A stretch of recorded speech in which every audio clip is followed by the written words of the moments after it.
Hello, hello, welcome along. Happy Saturday to everyone. Yeah, welcome in. How are you?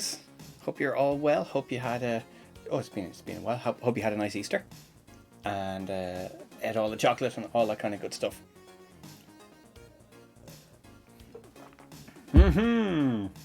Terrible Fire, welcome in. How are you?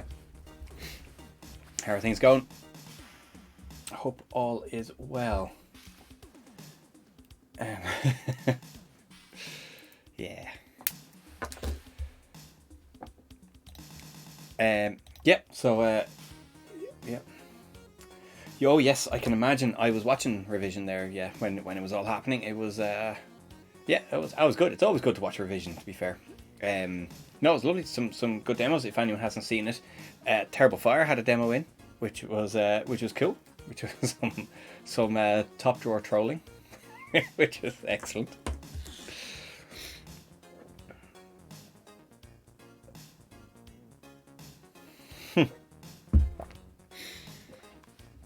Yeah. Yeah, it was an interesting crop this year. I don't know. It was funny really, but yeah, there was a comic. It was static images. It was nice, but yeah, it wasn't really. I don't see how it was really pushing things. You know what I mean? It's kind of like yeah. So yeah, no, it was nicely done, but yeah, I can't see it. I don't get it. But hey, there you go. That one didn't win, by the way. That was just yeah, it was just one of the entries. But yeah, absolutely. That's good stuff. They do try to kind of spread them out a bit like that, so you're kind of like working up to something impressive. The you know stack the deck, I suppose. But cool.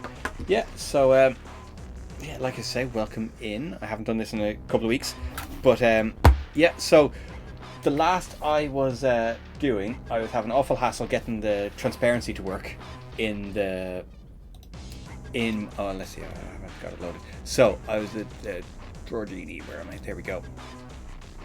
Yeah. Oh yes, and there was a yes. I was very impressed with the Biffa Bin nod. There was a little signpost on the side there with the the Biffa logo, which was yeah, I appreciated that. It's quality stuff. I don't know if anyone's ever scaled a sprite of the Biffa logo before. Yeah, it's fantastic. But yeah, I believe all the demos are up at some point, or all the videos are online anyway, so it's definitely worth a watch. There's some good tunes in there as well. Oh yeah, and yeah, there you go. So you can actually download the demos and run them on your own machines as well, which is the right way of doing it. But yeah, I think Banjo Guy Ollie did the music for your demo, didn't he as well? Which was awesome. Good stuff. But yes, so let me just see, where were we? So the story is yeah. So anyways, right, so we're now in a situation where we have transparency in the buttons, which is great. So they're all working. So that's an external toolbar that's loaded, and so that's working. And so we can even change the toolbar on the fly. Let me see, show interface. We can change that to high definition one. Oh, we need to get rid of that warning because you don't need to restart DrawerGenie. So this is all stuff we did in the last stream. Well, I didn't get the transparency working on the last stream, and I kind of gave up on it. And I said I will leave it for now, and I'm going to go and solve this problem by myself, because an hour or 2 hours of watching me swearing at a bit of code that isn't working is not. It's not great viewing. I'm just staring and flipping tables. So yeah. So in the end, I didn't actually solve the problem. I just sidestepped it a little bit. I'm cheating. So, but it works. So what's the difference? so what I'm doing is, if we have let's see, what's the easiest way to explain this? Basically, if we go to, where's DrawerGenie? It's over here somewhere. DrawerGenie where are the toolbars? So the toolbars now are stored in a toolbars drawer over here. And if we, oh, where's my toolbar? There we go. So if we take the toolbar and drop it into multi-view, right, so that loads it. So you can see there, it's actually this light gray color was used for the background of this. So even though it's like, you know, the background color, because the colors were being remapped when on loading, that became a random pen. And I think I saw on the debug output as pen 200 and something on an RTG screen. And that is the problem, because the Amiga in transparency terms is 222. There you go. So in transparency terms, the Amiga just uses color 0, and that's it, regardless of what actual color it is, whatever, regardless of the RGB values. So so now what I've done is I've sampled the very first pixel after the border. So pixel 1 by 1 here, and whatever pen that is, I'm swapping with color 0. And it works. Yeah, so it's a side step, and it won't work if anything obviously is a different color in the corner, so any gradients or anything like that in the background will just fuck it up. But it works for the time being. For this kind of thing, it works fine. So happy days. That works. Now the problem is that using AISS means that it kind of, yeah, it hasn't worked on that, because that's a different loading setup. So what I have to do now is apply the same kind of sidestepping to the other image loading, and then it should work. But yeah, so that's all I've done, is just sample the pixel 1 by 1, just in case there's a sort of a standout border. You know, if someone can put a standout border. Like, I like the borderless icons for this, but yeah, if there was a, you know, it's perfectly doable to put a border on them as well. So there we go. So that's the task for now, is to get the AISS loading working. So I'll show you just what that looks like. So if we switch to that, oh, it doesn't do anything. Oh dear. Let's close that toolbar, open it again. No. Okay, so what we need to do is save that. Oh, I think that definitely doesn't work until we reload it. Yeah, so we need to do that as well. And then what we'll do is we'll quit that and rerun it.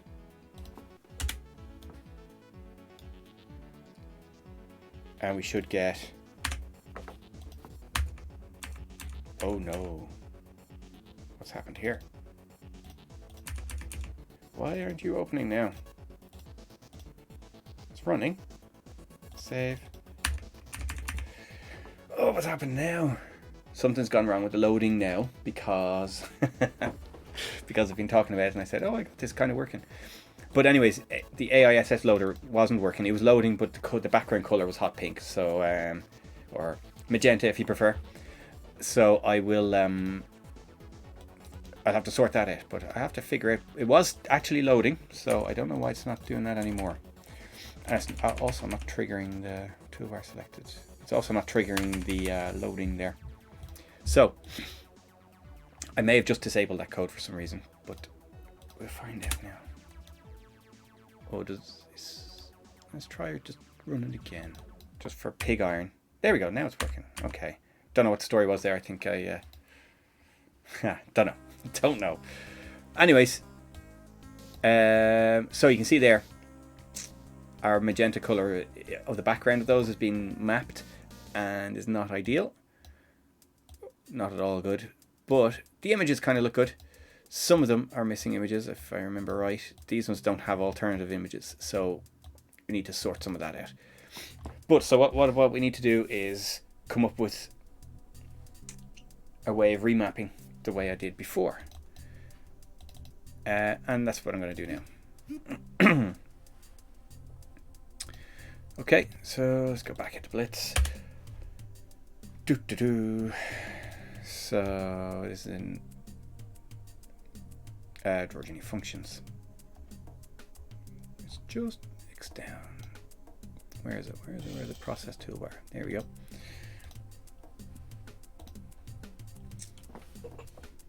So these are the AI. That's the AISS loader. Oh, that's very loud. That over there. Oh, I also got new glasses there just the other day. I'm still getting used to them. They're the borders are in a slightly different place to where they used to be. It's like, ooh. Something very aware of them.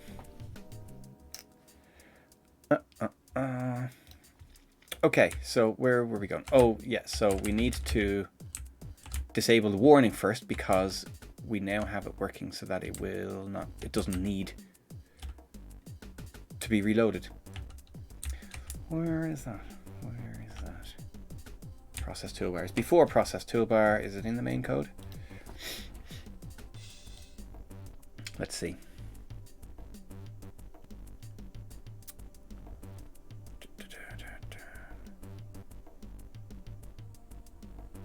I can't remember. It's so long since I did this. I can't remember how this code works. Let's see. Where are we? Handle toolbar edit. That is actually editing the toolbar itself, like changing the button order or adding new gadgets to it. That's not the problem. Okay, so let's do this a different way. Request. It's the function that we need or that we're looking for. So. And not that one. Not that one. Request. It's about. Nope. Nope. Nope. No. Okay, so it must be in this after all. ASS unable to. Files cannot be found. Unable to open helper. There we go. So where's this? Get prefs. Ah, okay, that would make more sense, of course. Request change toolbar. Okay. So change toolbar actually handles the changing of the toolbar. So that is in between there and the processing of the loader routines, which is in process toolbar. So change toolbar should also handle switching to AISS or not. Oh, thrilling stuff, hot doggo. Welcome in. How are you? Hope you're well.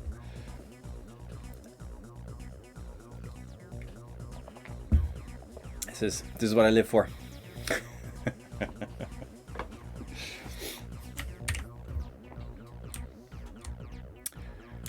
Yes. Oh yeah. What are you working on there? Is it blitz coding or is it something else? Because I know I sometimes have Hoffman doing some pretty advanced assembly stuff on in the background while I'm coding in Blitz Basic, and it kind of like. It works. It's it's a different, entirely different. I think it's so different that it doesn't really distract, and I think that's kind of key there.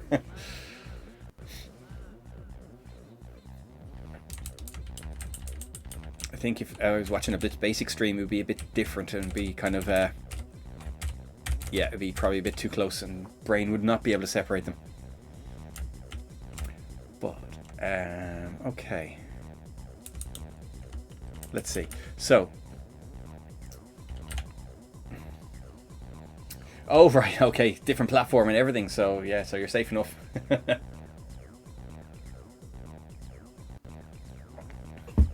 I don't mind VB.net. I think it's all right. I know it gets a bad rap sometimes, but like at the end of the day, it's all .net. It's just how you use the .net is slightly different with different languages, but I like it.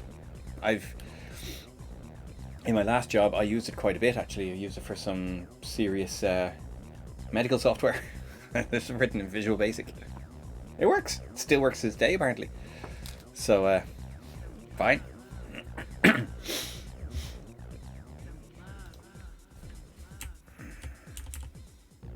But there you go. But yes, Amiga Blitz especially works quite well. Well, they both work well under MorphOS. I think, if I remember right, there's something funky about the debugger. As in, it doesn't work under MorphOS. I could be wrong, and maybe that's been fixed in the last while. It's been a while since I tried it, but other than that, it works very well. Yeah. Okay, so change toolbar. Press. So that only happens when the actual change toolbar is called. So what's in change toolbar?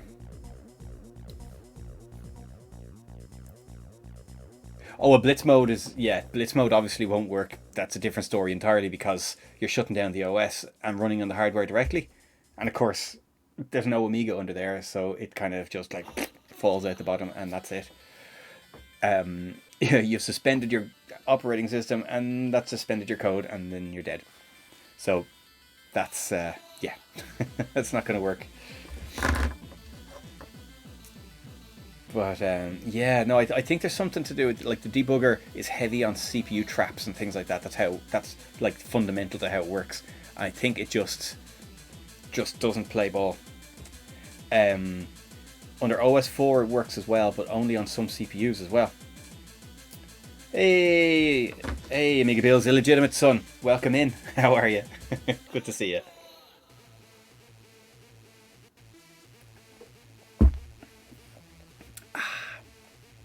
It's a Saturday night, I'm drinking soft drinks. I don't know. Maybe I should fix that. Maybe I should. But not just yet. To try and get my head around this as well. Oh shit. Sorry to hear that. What's the story? Have you got a decent redundancy at least that you can live off for a while you sort yourself out? Or what's going on there? That's a bit shit.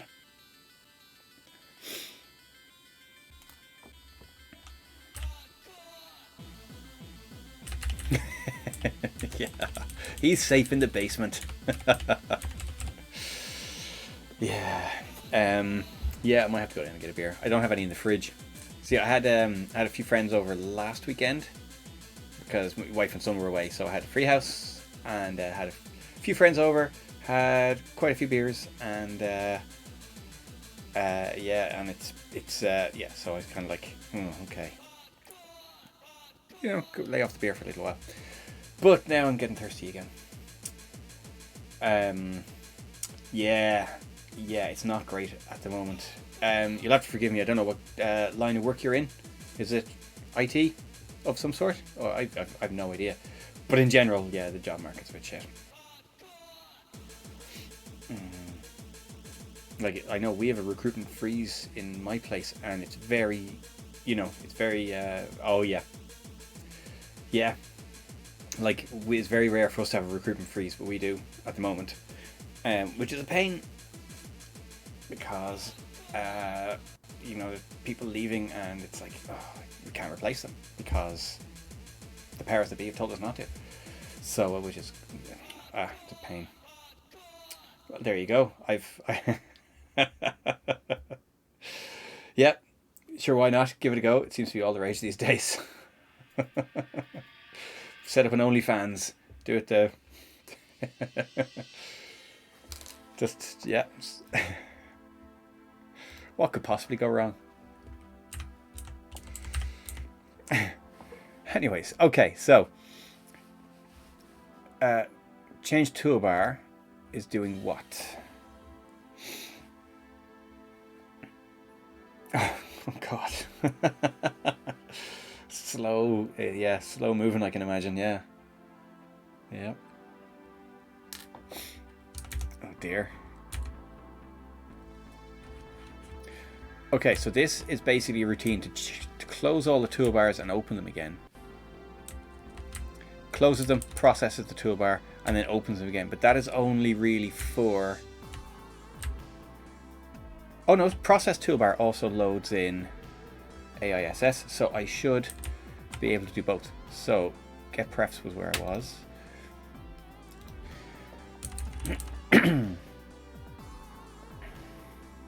So what I need to do is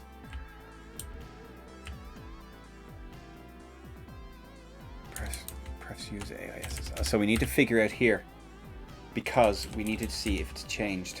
So we need to get a change in this status to also trigger a change toolbar call. So this is different because whether it's yay or nay needs to be changed, I think. So let's see. We'll do a local one here. Or is it .w? Oh, actually, let me know if the text is too small, because I've upped the resolution just slightly. I know I normally run 640 by 512. Now I've got 720 by 576. just a little bit more screen real estate, so I can fit a little bit more text on, and it's a little bit nicer. When I'm not streaming, I'll have it full 1920 by 1200 and have all the text I want on it.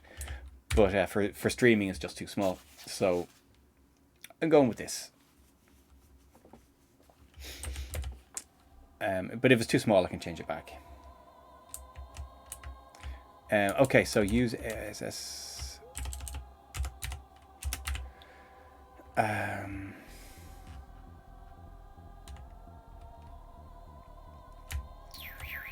So we just need to process that down here somewhere.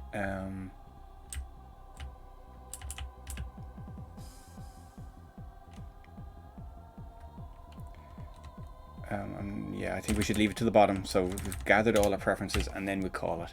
So, oh, you know what we'll do? We'll set up another couple of variables. So,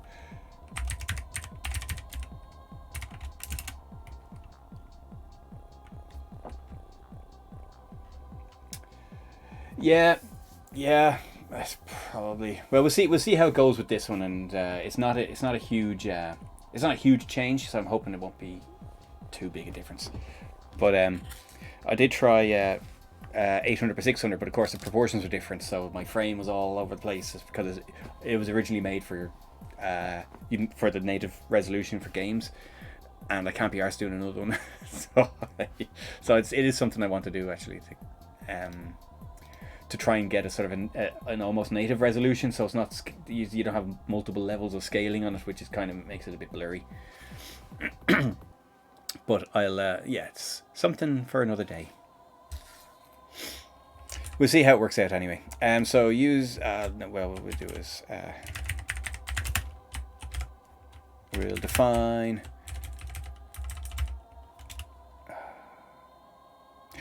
I know it's just doing it properly and all that kind of stuff. No, it can't be arsed. Right, so use ASS and then we'll do it.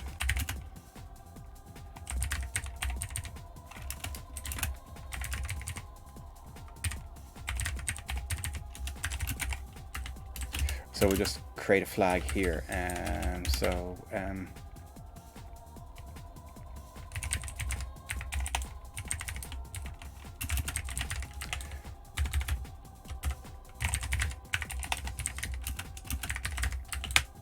change toolbar equals true.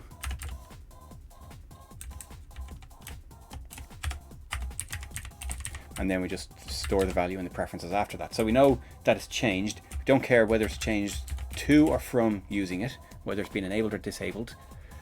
And then we store the value regardless, but we just set this flag if it has changed. And then down here we'll set the same flag and we'll react to that.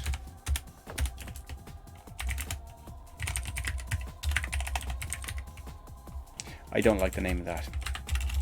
Change toolbar. If toolbar changed.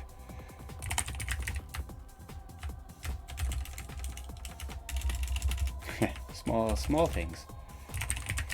Toolbar changed is false. Toolbar changed.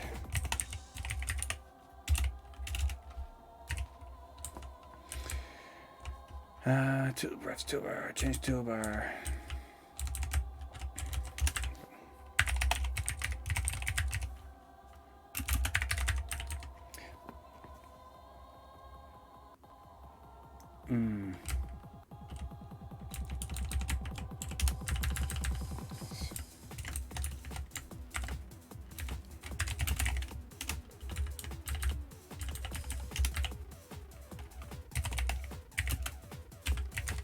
Put a beef debug output in here.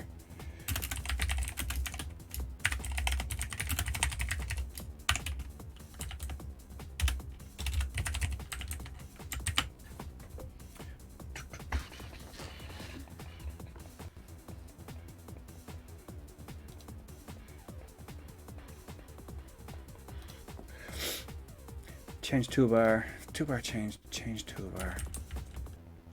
Okay, so that should now call the change toolbar when the preferences have changed and use AISS is switched on. shouldn't it? Oh, we don't want to compile this one. We want to compile the main code.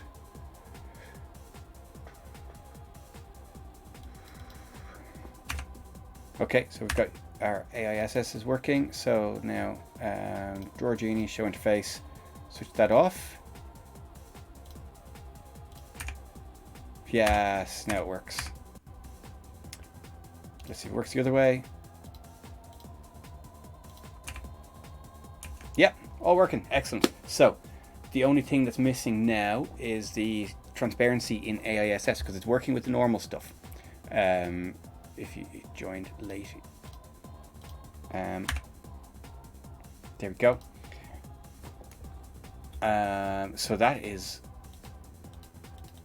all working. Transparency, yeah. So the last stream, I don't know if you were here actually, Hot Doggo. So the last stream, I got frustrated with an issue I had. So what was happening was, if you look at the toolbars here, so let's say, so if you look at the actual file for that toolbar that's loaded there, it's this light gray, and what's happening is I wanted to remap any color. So that toolbar is in kind of the default Workbench colors, and it uses the same pens. So it didn't have to be remapped. It just used colors 0 to 3, which default to the same on every system. So it just worked. It just used the shine, shadow, background, and highlight pens, and that's it. So it was like, so if you've got a red window border, then these will all be red to match as well. So that was very simple, and that worked fine. But I switched to a routine that used a remapping function so that you could use whatever number of colors you wanted in your toolbar, and it would remap to the Workbench palette. So that means you could use, full color icons, you can use 24-bit icons, you can use, 8-color icons, or magic Workbench icons, whatever you wanted. And that was fine. It remapped the colors, but unfortunately it also remapped color 0. And the routine is supposed to allow me to define whichever color is color 0, and it didn't work. And not only did it not work, but it also caused memory issues. So there's something. It's a buggy routine. So and that's an Amiga Blitz include. So I basically gave up on that and said I'll go and sort this out myself. And eventually I couldn't really come up with a way of doing it, so I sidestepped the issue by swapping out color 0 for color 0, if you get me. So when it loads this up, it will allocate a pen for the background. So all I'm doing is sampling whatever the first or the second pixel across and second pixel down are. So you go one across, one down, sample the color there, and then I swap that with color 0, and that means then I've got transparency. And so there, whatever color the window background is, or whatever color the Workbench background is the background of these buttons. Smart. That's debatable. It's lazy. It's, I kind of had intended to rewrite my own full color mapping routine, and I just like, oh god, there's faff involved. So it can be done, but I'm sidestepping it, and it will fall down if anyone puts a background in it, or has an icon that goes up to the top left pixel here.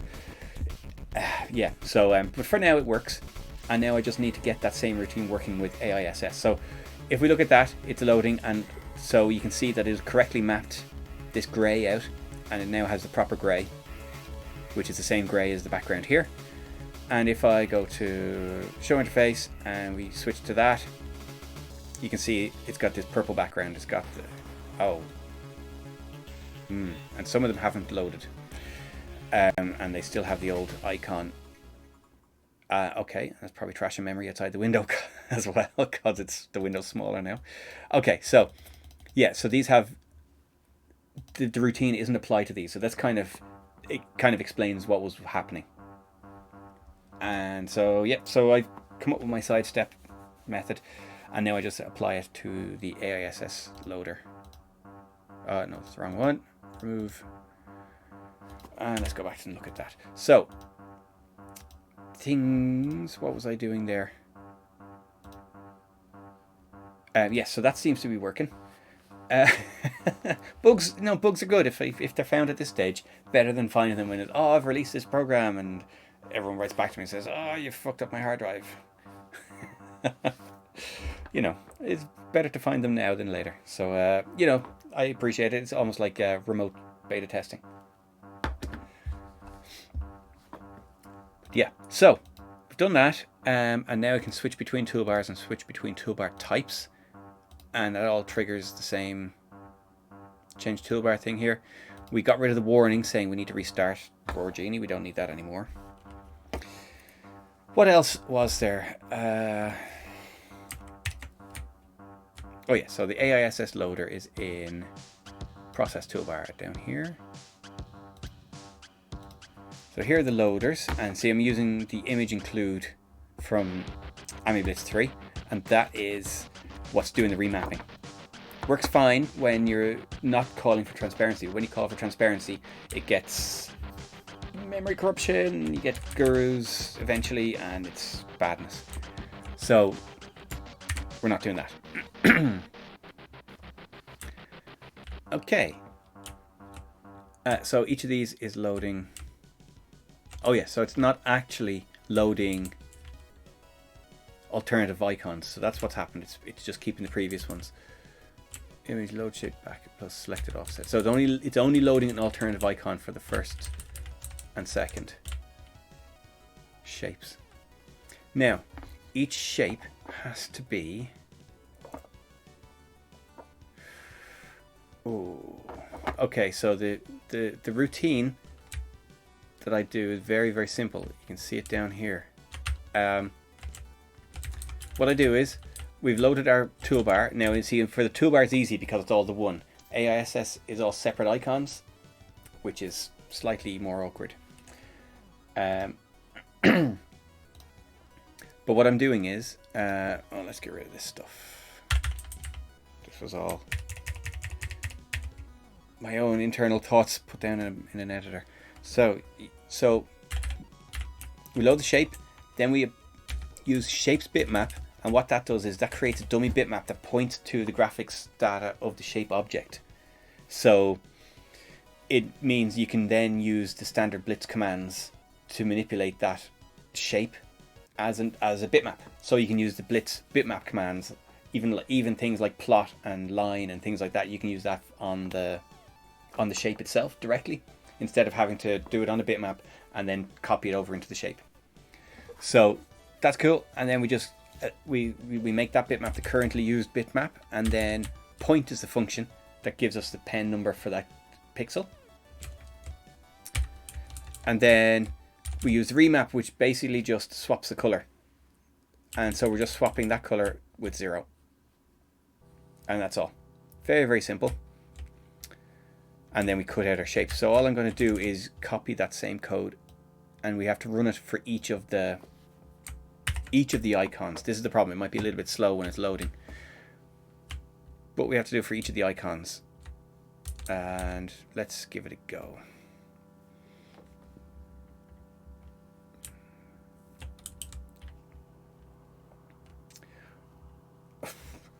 Draw me a Biffa icon and I'll put it in there as the bin. I'll do that. Actually, yeah, that's a fair point. There was a little 8-bit Biffa icon on. Was it on the retro? Oh, very good. Of course you did. Biffa.bin. On Neil's Discord, isn't there? On the RMC retro, they have a little 8-bit Biffa bin icon. I'll have to throw it in just for fun, just for shits and giggles. Yeah, fair enough. Okay, so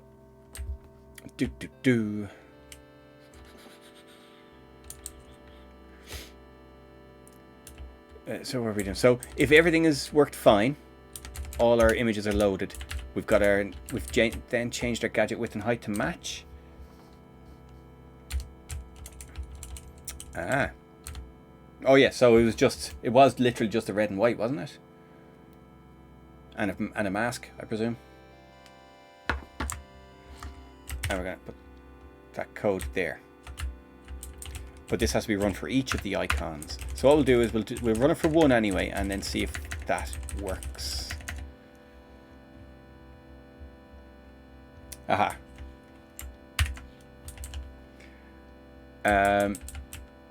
Shapes bitmap. Shape. So it's actually going to be shape 1 because shape 0 is used as a dummy one.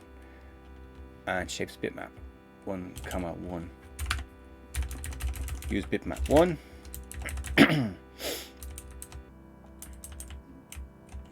Let's see if that works now. Just for the first icon. It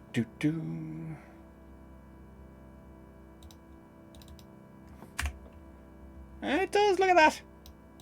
Ah, that's pleasing. Yes. Happy with that. I think that deserves a new song because I don't know what the fuck's happening with this mod. Where's my mods?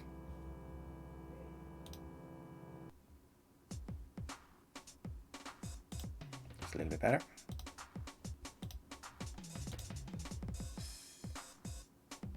Or is it? Okay. Anyways, yeah. Okay, so these are images.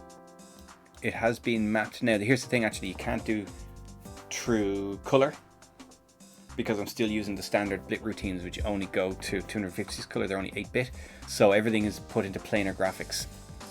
So that's why these are true color icons. It's a true color screen. It just, yeah, it isn't fully using them, I suppose. But that's why you've got the poor gradients there. But hey, it's a lot better than having it unmapped. So okay, so then just have to apply that to each of the icons. Dun, dun.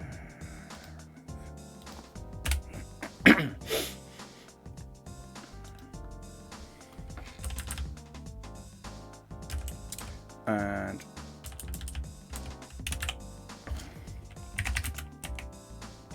have we used I already? Nope.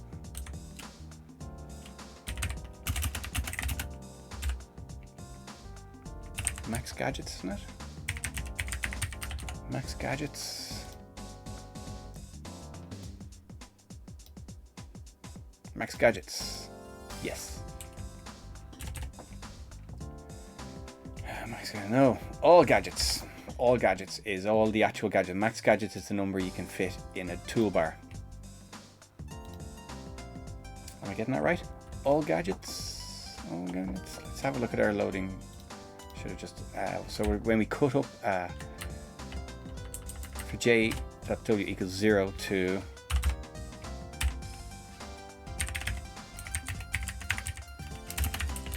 so it should really be that. All gadgets minus 1 instead of magic numbers.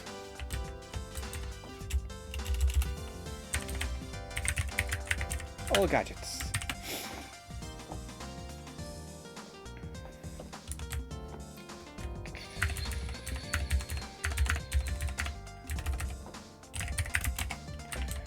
Die. So background color is this pen.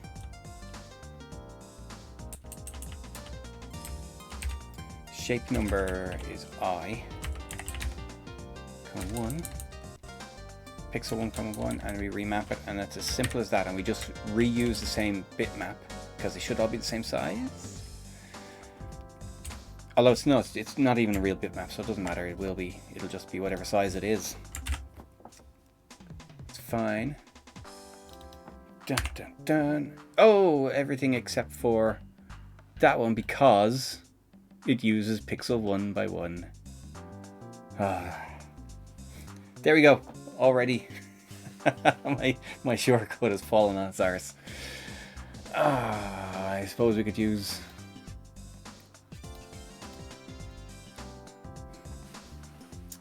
None of these have borders. See, I was leaving a space just in case people wanted to put borders, but AISS doesn't have borders, so I'll use 0, 0.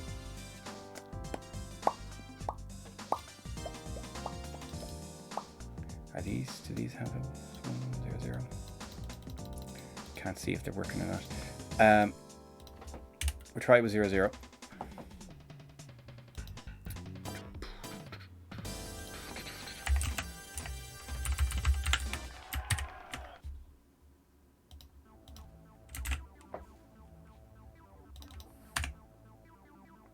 There we go. That'll do. We're losing our... Now, this is the problem as well. This black here is where you've got some alpha transparency in the original image. Now, of course, OS 3 doesn't support alpha, so it just gets converted into black, unfortunately. So it's not ideal, but, you know, the option is there. It's just a shame it doesn't look as good as it could. I hadn't actually noticed that when it had the purple background, but that's what's going on there. Yeah, the alpha is kind of a shadow. And oh, that's annoying now. Looks really good on OS 4, which does support alpha. Oh well.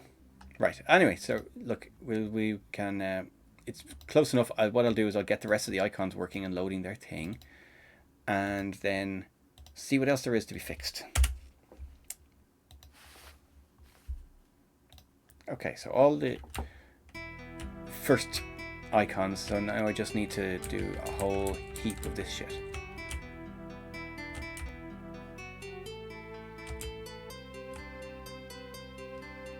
So we just need to double up everything.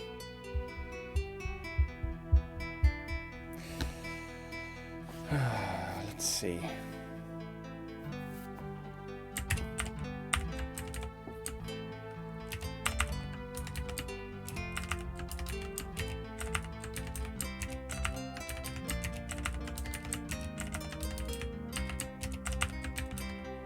Text view, icon view,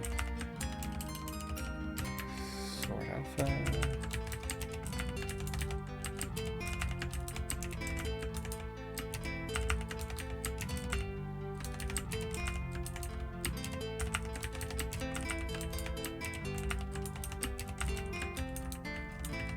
View type, and it's thrilling stuff, I know. Oh my god, this is...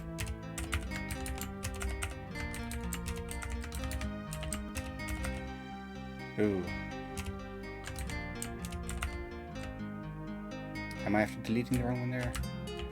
View, pack, find. We'll find out soon enough. Sort by type.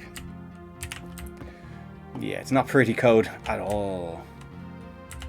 And then we just have to shove in plus selected offset on each of those.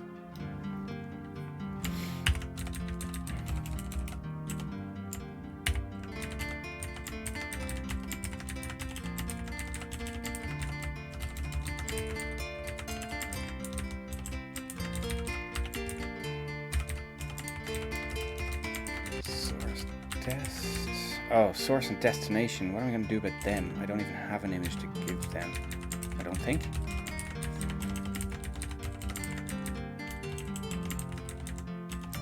AISS has a huge variety of images, but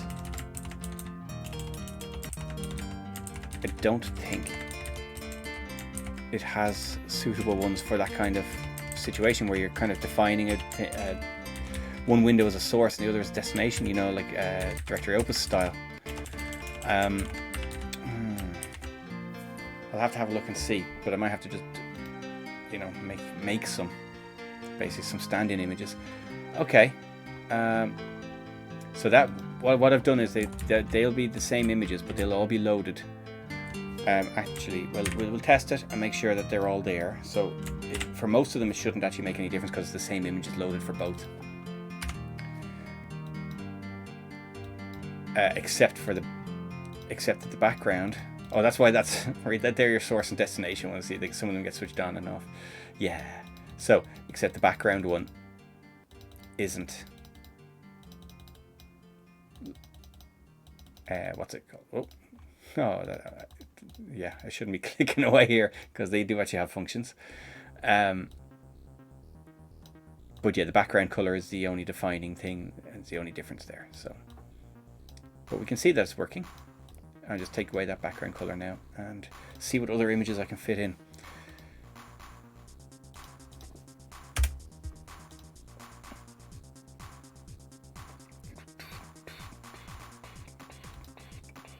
What's today? 6th of April. Ooh. 6th of April.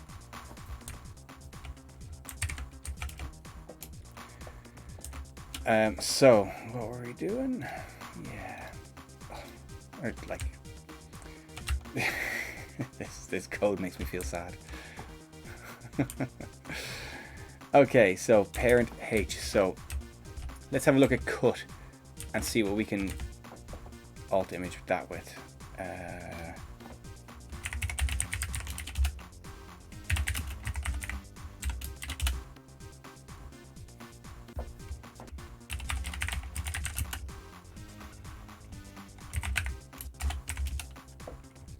Cut H.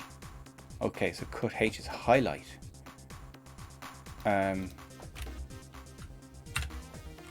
G goes to cut S. Ooh, selected. Okay, let's do cut S and see. Back parent cut.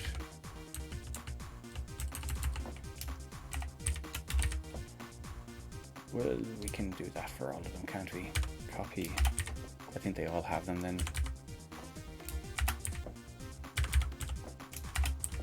Reload.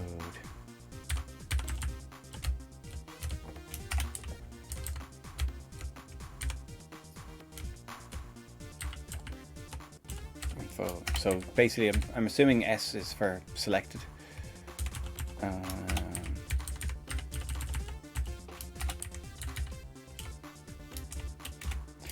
Yeah, like AISS comes with a massive catalog of all the different things. So it comes with a PDF file that you can open, and it just has pages and pages and pages of icons to browse through, which is quite nice, actually. A nice way of doing it. But there are so many images, there are thousands of them, that it even just like listing a directory like that, the way I did there, even though it's on an emulator here, it's quite slow. And if you open it in Workbench, I think Workbench just eventually grinds to a halt. It just can't do it. It can't show all the icons. It run out of RAM. Or run out of some, I'm sure there's some sort of, you know, arbitrary limit like 65,536 icons, and it just hits that and then dies, or something like that. But yeah, bad things happen when you open that directory in Workbench. Works okay again in OS 4, but OS 3 was just never meant for that kind of thing.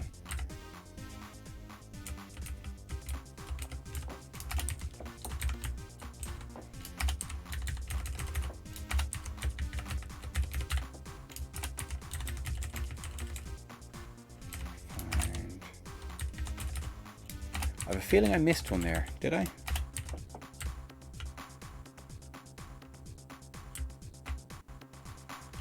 Who knows? Right, let's run this and see what it looks like.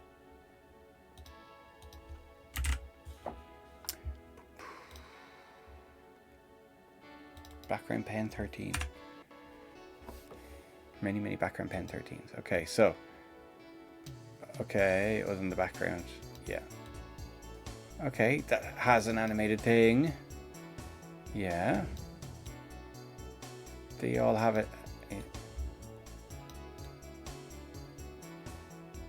Yeah. They all do a thing. Oh.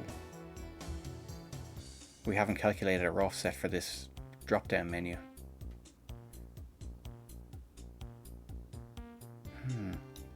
But they are showing a highlighted version, and it's selected. Yeah, this is good. Hello. Hello, Prince Phase. Welcome in. Welcome in. How are you? How are you? Just looking. I'm using some AISS icons here and kind of getting it working. I have to figure out some icons for functions that don't have them, and I've also fixed the transparency in the background, but that's fine. I have some icons, some functions that I kind of don't really have icons for. So I don't know if I have to draw them and stuff like that. We'll see how it goes. Terrible Fire has requested a Biffa bin for the bin, so that's gonna be something I'll add later. There's not a whole lot. They're just some worm sounds. I think that's all. Nothing impressive. I don't have the US Gold theme.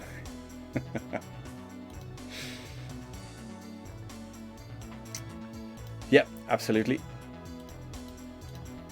And mighty impressed I was to see that too. Okay, so this ugly code. Oh god. But so what we need to do is, what is our offset? Selected offset to all gadgets.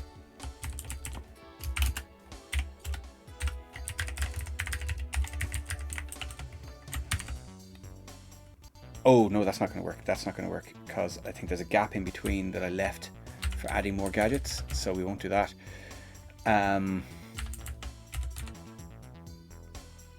We just have to double up on the code. I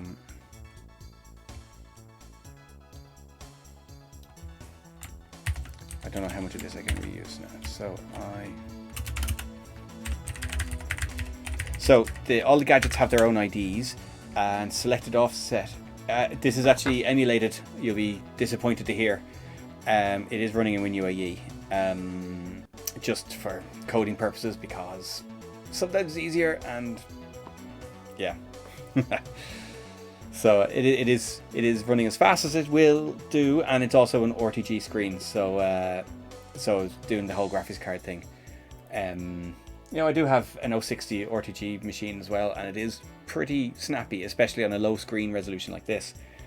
But yeah, no, it's just, yeah, I think so. I was doing especially for doing game development, like, you know, when you're shutting down the OS and stuff like that, it's just such a nightmare to try and debug stuff. So yeah, WinUAE is godsend. So you know, when I'm doing actual, like, either hardware development or playing games, I'll do it on the real hardware, which I'm looking at over there. But yeah, no, for this, it's just simpler to do it this way. But yes, so let's see.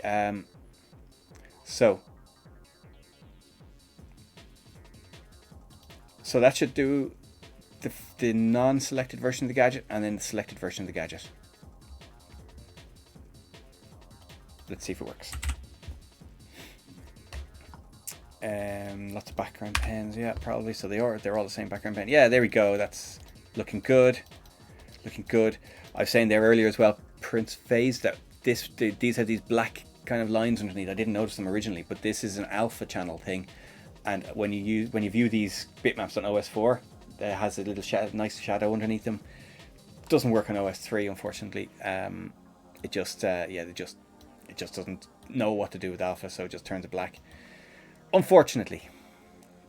But other than that, these icons look okay. Now, I need to fix that offset as well, and I need to find icons for these things. So these ones are, if I hold down help and press, it'll give a little pop-up help. View type drop down, sort icons drop down, and this one is set as source, set as destination.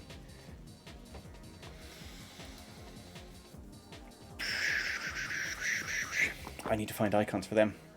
So what did I say that one was? View type. What does AISS have?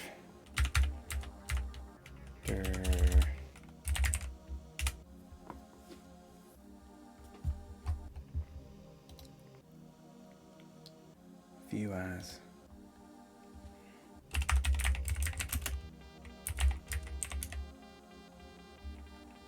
What the hell is that?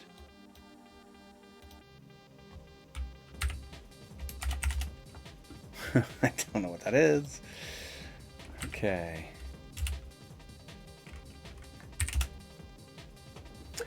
Okay. So it's an icon. It's supposed to be an icon. Here's content. What's detail? Brilliant.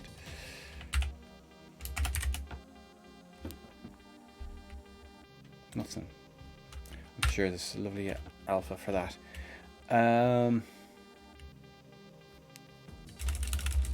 View as.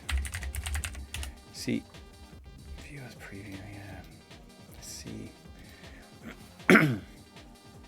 Like on the hand drawn images, they look like this. Let's see. Show images. So we don't use that. We do that. It gets swapped out. So. And that calculates the positions properly. So the view as, you know, name or icon is like a half icon, half and half.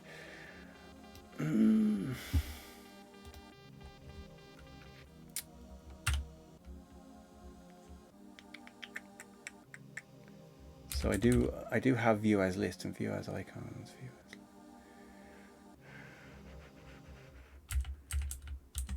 What was that one? That was just black, wasn't it? View as thumbs. That doesn't change, does it? No, it just highlights it. View as tiles. What does that look like?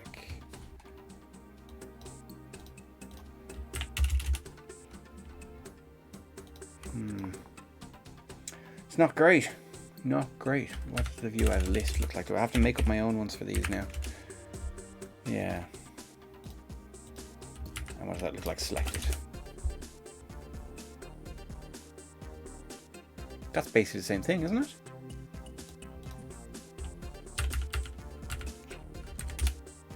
Yeah, pretty much. So I think I'll have a browse through that on in the PDF and see what images are good for that. What's the next one is what's that one? Sort icons. Sort. So we just need an arrow. So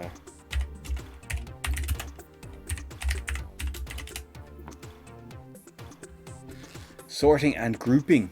There's a nice name. Okay, so there is just a sort. That will do. Multi-view sort selected. Okay, sort. That will do. Sort and sort S. So, whoop. Oh, we're running. We're running.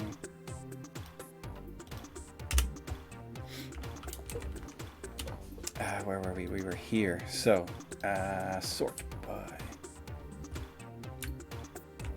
Sort. Why didn't I just use... Oh, sort by size is using that. So, okay, let's just... Sort. Sort S. So, sort by size doesn't really have a decent... sort by date. Okay, let's see. What other ones do we have? Sort... Sorting and grouping.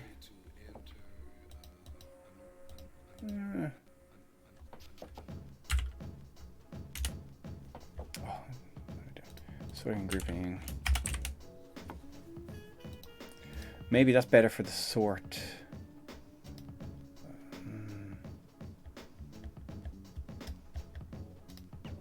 Why isn't alpha sort?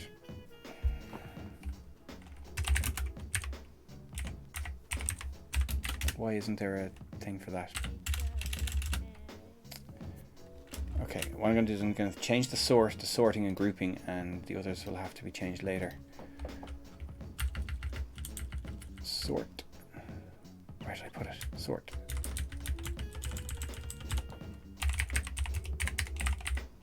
Sorting and grouping. Sorting and grouping. Okay, what was next? I forget.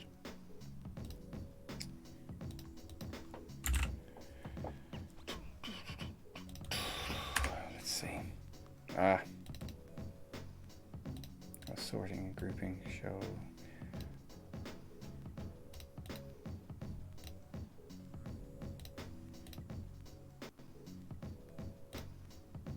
Sorting a group. Oh, it looks awful without the alpha.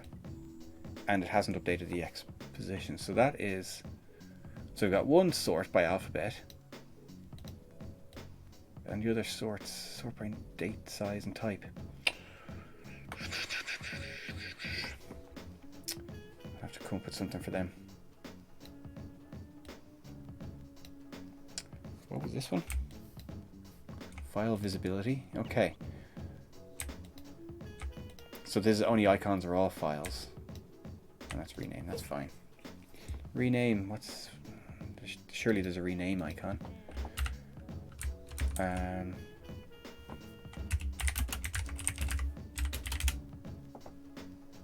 There is.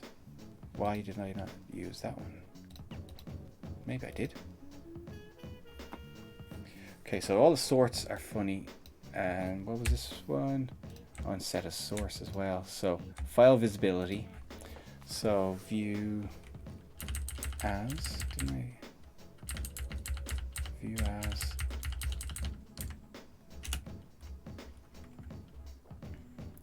I wonder, is there show? What are they like? There it is. Okay, it's more, yeah, as a viewer, not show files. So multi-view show. So I can't remember some of these. So multi-view.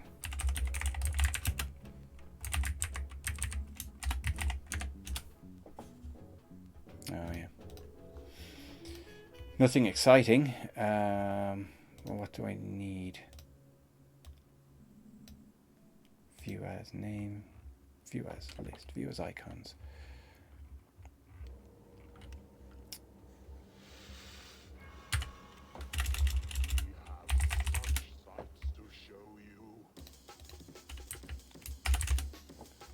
It's not great, is it?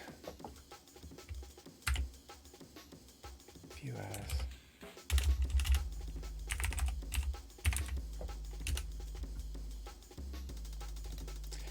Icons. How do you describe icons?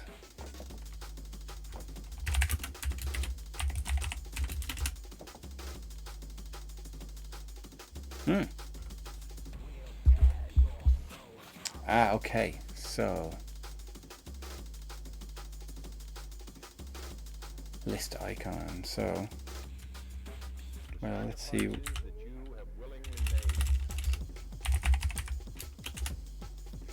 The one I was looking at, yeah, okay. List icon.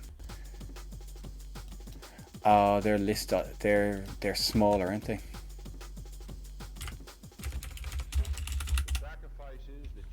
That's just icon, yeah. So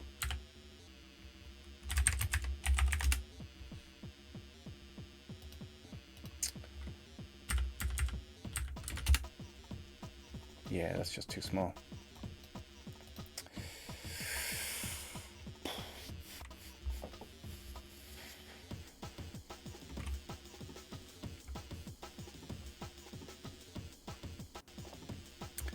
Multi-view. What's that?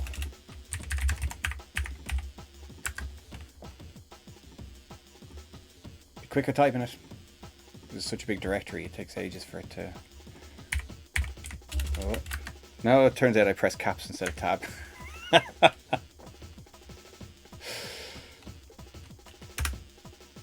Select toggle.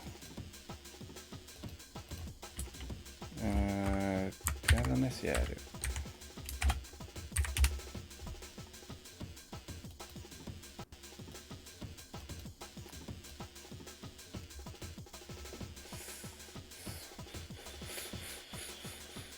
So this is doing the half thing.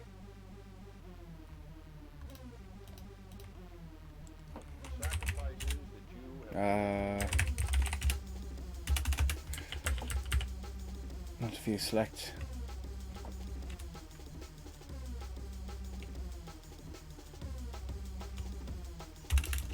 Select all icons. No. That select toggle icons looks usable for some stuff.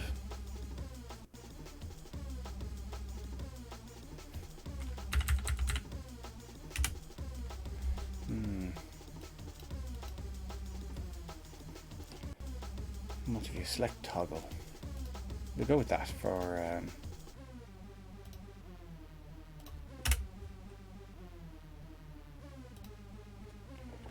so view.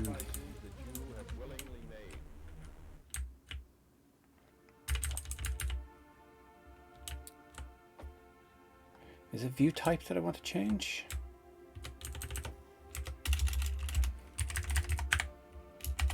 Was there an underscore? Select toggle, no.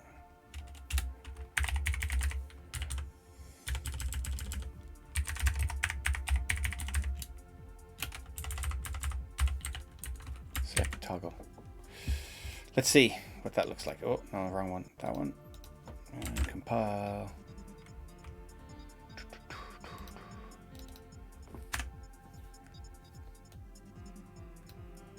That's list. Oh no.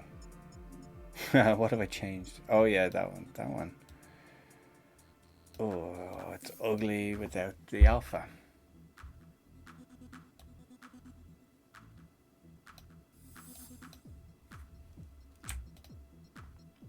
So view type.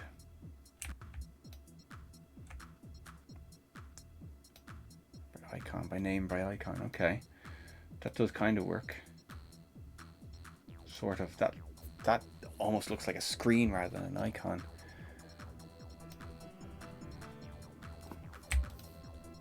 File visibility. Only icons. All files. That offset is annoying me, and it's going to take ages just to find icons that suit. So I'm going to come back to the icons. I think a source destination actually. Oh no. Are going to be tricky ones to find, I think, because they have to toggle and they have to be quite obvious about it. But I might have to come back to them and sort out the offset instead. So where are we setting our offset? So if we're not using AISS, that works fine.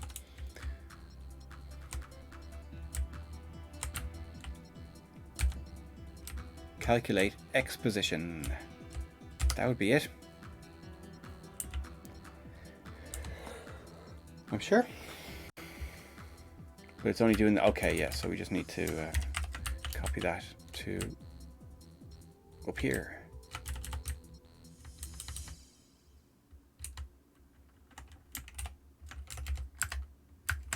Doing it again.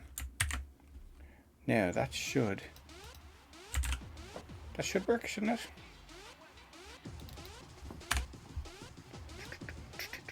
Yeah, there we go. So they're in the right place at least. Sort. I'm just not happy about this. I think that should probably be the main icon. And we have different icons for the sort. What was that one? Select all, okay. See what you're doing there. Open. Surely there's an open.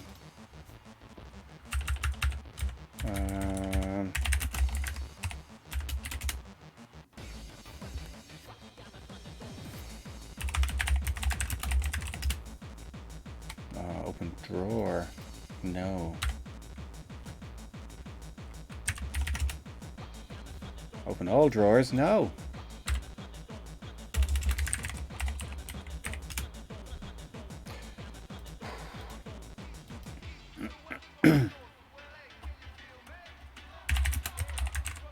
This is what I was looking at earlier, wasn't it? View.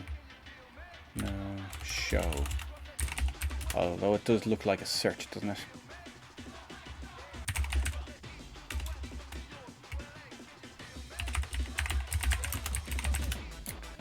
Does. If that had a file behind the magnifying glass, that would be okay. But it just looks like search. Find.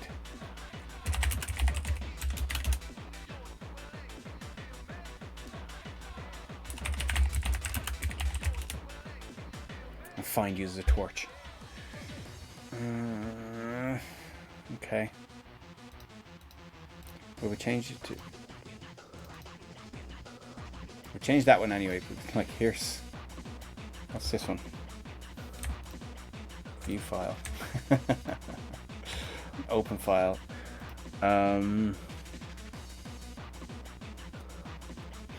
Open should be just a play button. Surely.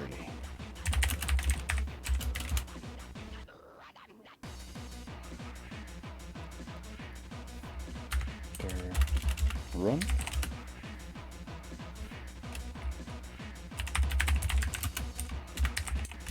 Do we run? Yeah, that will do.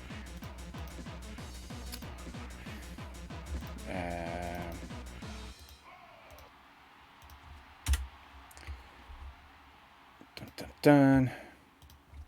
It's open. Where's open?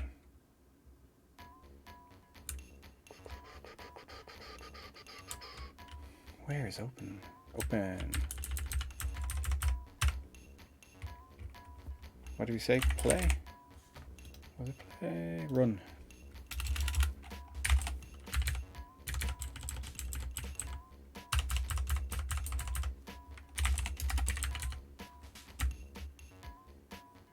Oh no.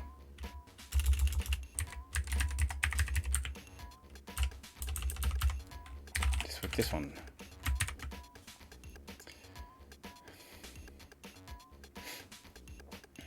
Open. Let's see if that makes sense. Why you do that? Why have you made it smaller? Ah, what's going on now?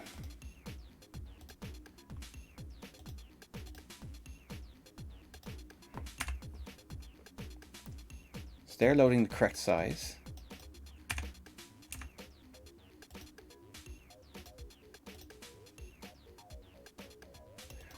Oh, why aren't you...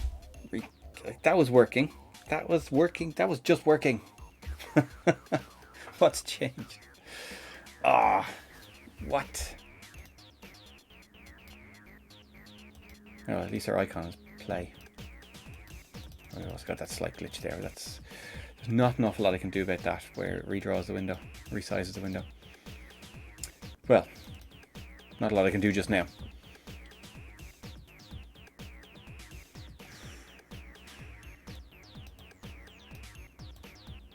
So at least those positions are okay.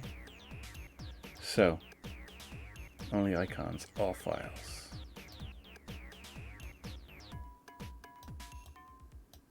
Text, that works. Why? Oh, why, oh, why? Ah, the size is not getting recalculated now. What did I change? I've just been changing images. Prefs, gadget width, shape width 1. Shape height 1. Oh, did it manage? Did it?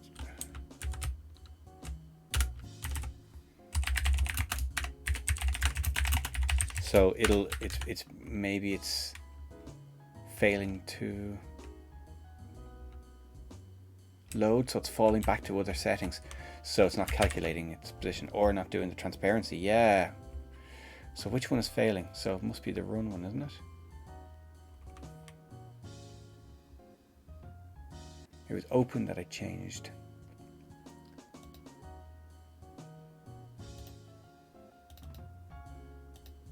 Run and run underscore s are correct. Run underscore s. File underscore selected. Oh, select all. Ah.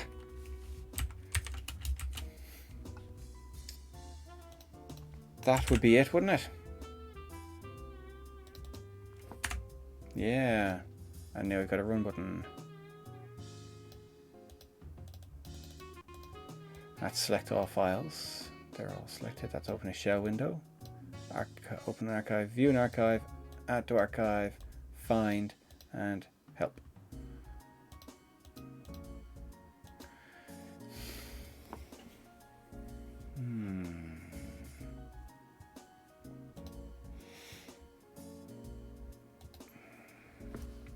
Okay. I need to find these icons, or I need to find icons for those icons. That's rename, isn't it? Yeah. Looks a bit shit. So, and these are kind of on-off icons, source and destination.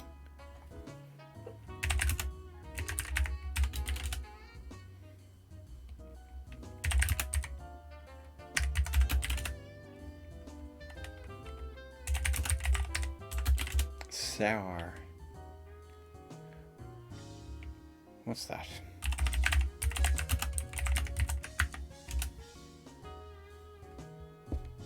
Oh, for source code. Of course. That is a much better view. See? It's got a background of something behind it, and it doesn't look like a search function. Source show. What's that? View file. Okay, that kind of works. Open will run the program, or will run whatever it is, so it just does whatever open is, which is fine. What's this one? Move to. Why it looks like it's an undo or something like that. So copy to, move to. Why isn't move to the same format as that? Says destination, says source. Okay, well look, it's better than it was. We need to find some icons or just draw some, which is entirely possible. Source and destination icons, because they also have to be quite clear that they're selected. Oh, excuse me. So, yeah.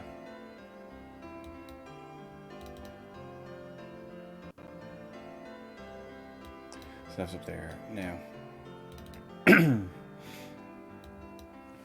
Okay, I think I'll have to go and trawl through the PDF of that and see if I can find anything suitable. But in the meantime, it's close enough now that at least we know it works. We just need to find some better sort images and some view by images and source and destination as well. But everything else is okay. I prefer the non-AISS, I have to say. And definitely cleaner. Sort by size, sort by type. Some fabulous pixel art here. Oh, I forget who sent me these. But I did the original ones, and then yeah, they were very much programmer art. Toolbar default. So they're my originals, and then someone sent me a scaled up version, you know, with some refinements. And to be honest, I prefer them. Yeah, they're much better. But they work, especially on a low res screen. Anyway, that'll do. Toolbar HD. Okay. Right, so that yeah, I'm not going to go hunting all the icons now or all the images now. So what do we have next? Let me see. I'm going to go up here and have a look at my to-do list. So toolbar color remapping. I'm going to call that done.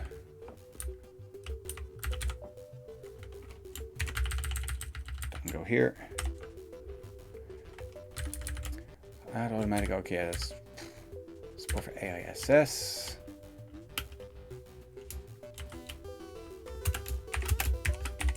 Done. Put you there. Add automatic opening toolbar. Yeah, looking to adding extra window. Yeah, no. Other archive formats. Oh, yeah. No, I'll come back to that. That involves. Okay, active images. I think we have sorted now. But yeah, using XAD's ZadMaster. I don't know. Is that how it's pronounced? That's something I'll do some other time. But I think there's a Blitz wrapper for XAD, so it should be relatively simple to do that. But for the moment, it's hard-coded for LHA archives. AISS, missing images. Toolbar icon transparency. Did I not already say that? Somewhere else. Well, let's call it done anyway. Let's take another item off.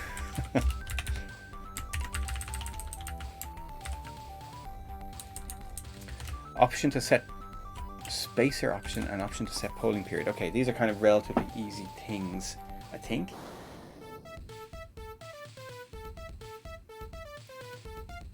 So spacer, at the moment, the spacer object in the toolbar just gives you a gap of X number of pixels. So there's a space there, and actually the, oh yeah, I see the width of it is a problem. So I don't know what works better, if because it shouldn't be the full width of an icon, surely. So should it be proportional to the icon width? Should it be half the width of the icon? Like, as in, these icons I think are 32 by 32, so the spacer should be 16 then, should it, to make it more distinct? Because it's a little bit, the space gets a little bit lost when the icons are that big. Hey, Zuperdan, welcome in. Welcome in. How are you? So you can see here, when the icons are small, the space is quite distinct. You can see the space between the groups of icons there.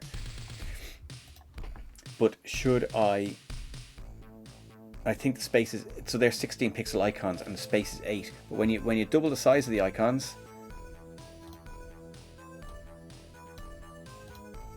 the space is still 8. The cool mod.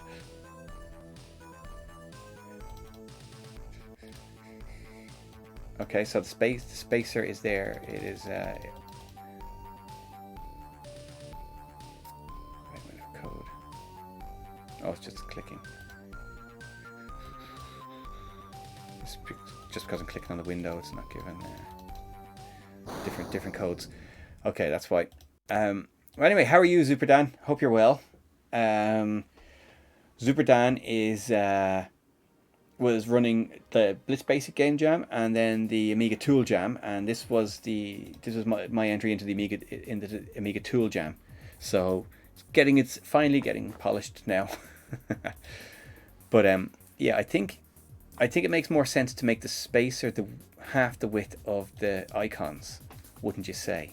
So have a 16 pixel spacer on a 32 pixel wide screen. The only problem is, if we're to include imagery, how do we do that?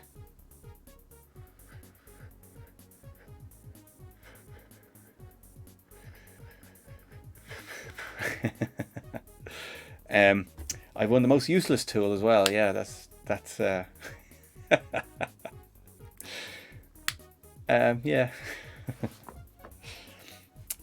It happened.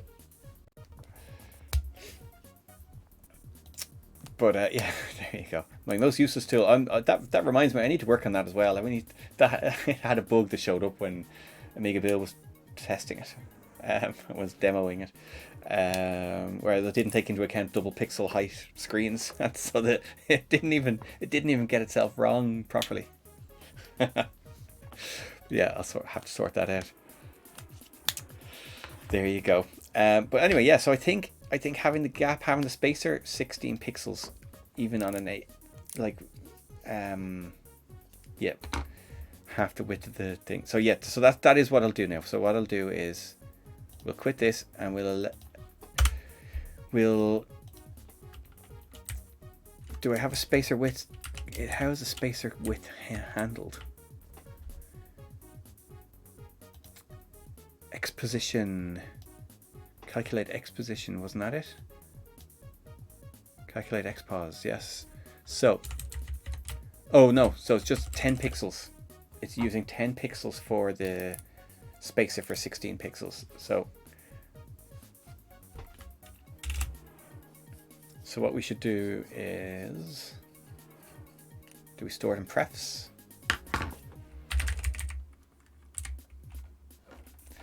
Prefs,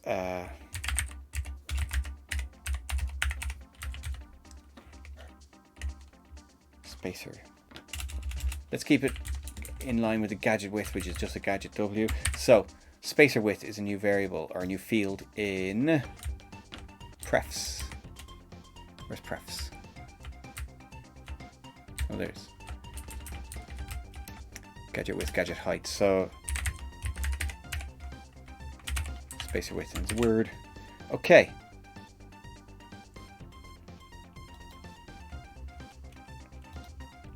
So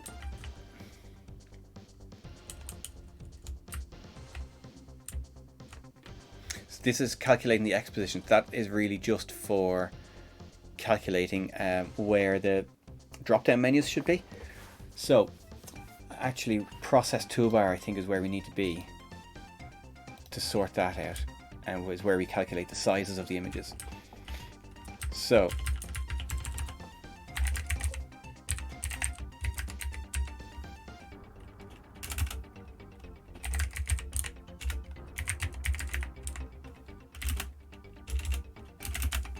okay, so we're just going to, for now, we'll just stick it with the half the width of the icon, just to see if it works. And that's only for AISS. Let's go and do the same thing down here. So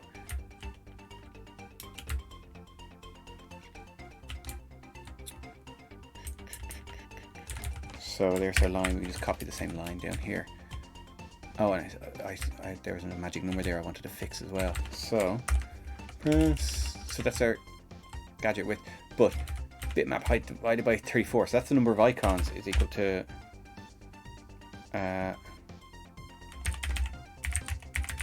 is it all gadgets? Is that what I said? All gadgets, yeah. So there are 34 are different types of gadget.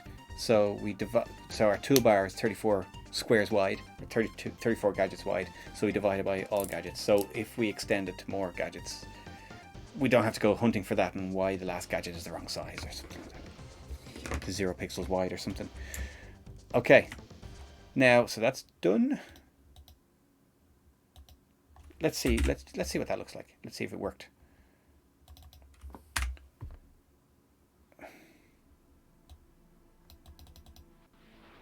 It's not doing it, is it?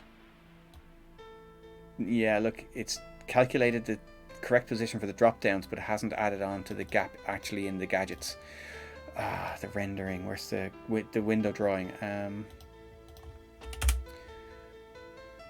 La la la la la la la la la. No.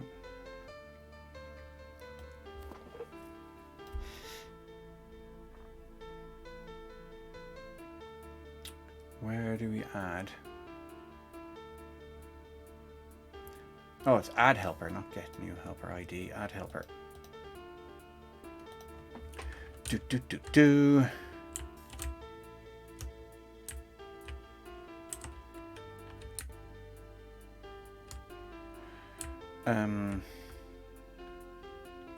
Just window.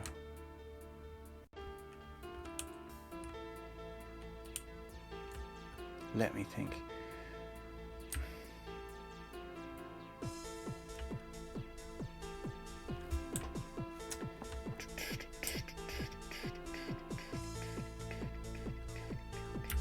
Oh, getting lost in myself now. I think it's time for a beer. New helper window. Okay, let me just sort this out. What was I doing? Oh yeah, so where we're rendering the gadgets. Where are we rendering the gadget? Add helper. Sorting out our history. Oh, here we're drawing our gadgets here. Export plus. Oh, excuse me.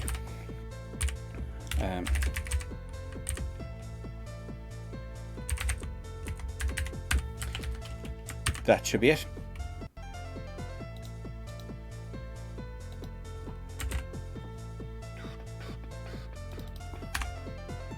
Okay, there's more defined gaps.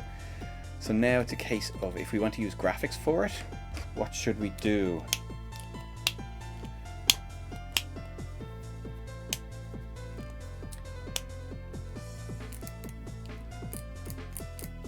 Because, yeah.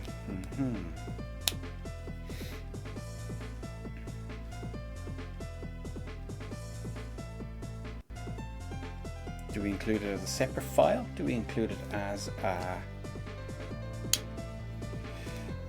just as another tile in the list? Because it just makes it awkward if we're going to add new tiles afterwards.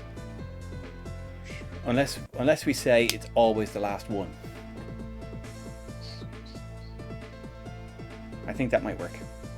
Anyways, right. What time is it? I'm going to go and get a beer, and I'll be back in a minute. I'm going to try and sort this out. See if we can get it to work. Talk amongst yourselves. Back in a sec.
Hello again, and I have a Corn Crake Golden Ale. Where's my camera? There we go. Which is left over from the from the shenanigans last weekend, and it's not bad. Orkney Brewery. There you go. Scottish beer. And I saw it in the shop and I hadn't had it before, and it's that'll do. It's nice and it says fruity, irresistible, crisp, and it's I suppose it's kind of a summery ale.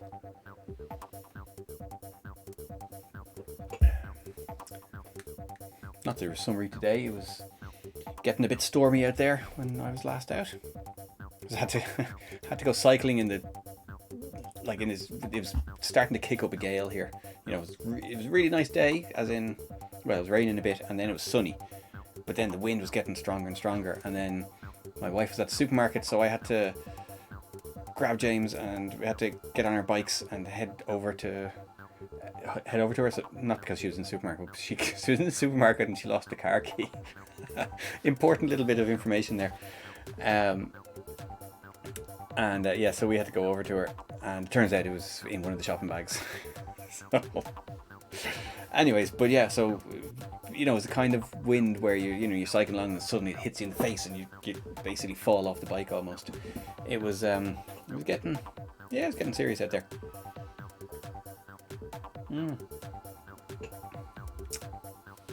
So not particularly summery, but it's a summery beer. I like it. I was thinking about it. Like, so what we can do is we can say that our spacer is always the last one, and we won't count it as part of the max gadgets, because there are too many things that are calculated based on the max gadgets. So we'll do our normal thing. We'll cut up all max gadgets, and then we will load a spacer. Now AISS is a problem then. Does it have a spacer? Oh, excuse me.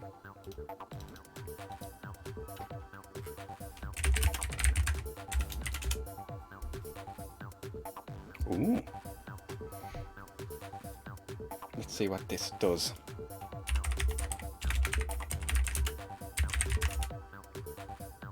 Space. Nope. Don't know what that is. Space 15. I don't know what these things are. Space H. Oh, it means an actual insert a space. Right.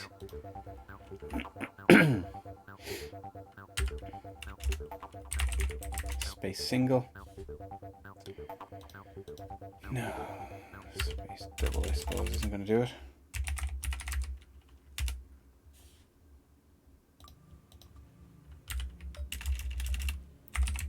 Space undefined. No. These are like spacing basically for word processors and things like that. So that's a shame. Let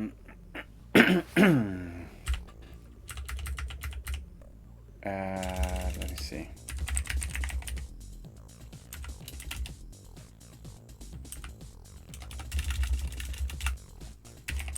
Divider. No. Okay, another one I'm going to have to look up. So let's just ignore that for now.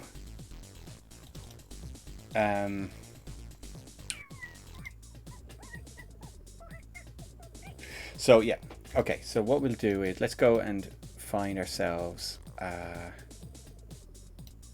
let's draw ourselves a divider.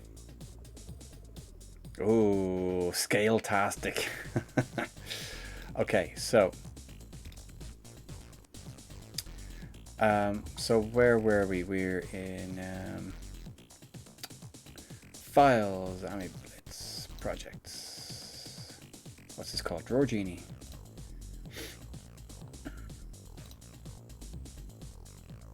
No. Where's it? Oh, toolbar icons. Let's go with this. Oh yeah, so this is what I was doing. Yeah, actually, yeah, let's just change it back to the image format, 32 colors. So this is my kind of master template. The scaling is not helping this whatsoever, but I had removed this magenta border because that was fine until there was remapping involved, and then it all decided to get pink on me. So that's done. If we add on a spacer at the end, what would it look like? Or should we just do a spacer like just like a little box? Could just do that. You know what? Sod it. It's simpler just to draw a spacer and do a little like bump. Scottish Serenity, how are you? How are you? Cheers. Welcome in. Having a beer. Happy Saturday. Hope you're well. This is riveting stuff here, I'm sure. But yeah, I don't know how much of this you heard, but this is a little application that I wrote for the Amiga Tool Jam, which was last year, and this was my entry, and it won. But I'm finishing it off now because it was never really finished, and so I'm slowly getting there. Super Dan, who's in the chat, was the guy running the jam, and he ran the Blitz Basic game jam as well. I entered that as well with Ouija Nights, and with a couple of the guys in the Scottish group helping as well. Didn't win that one, but that's also on my list of things to finish because that was never finished either.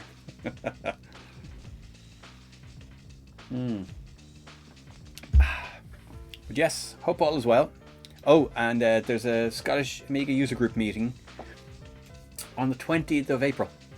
If you're around, it's in Cambuslang, so one of the other guys is organising it this time. So it's in a new venue. I haven't been to it, haven't seen it, but yep, there you go. Should be fun.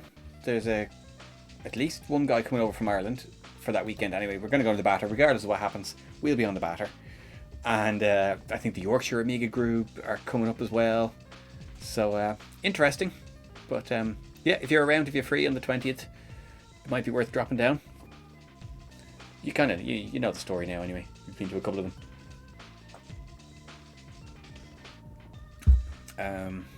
I can't even remember if this will work, but do I have that? No, I don't. Oh well. Yeah, could go. No, I'll fix that some other time.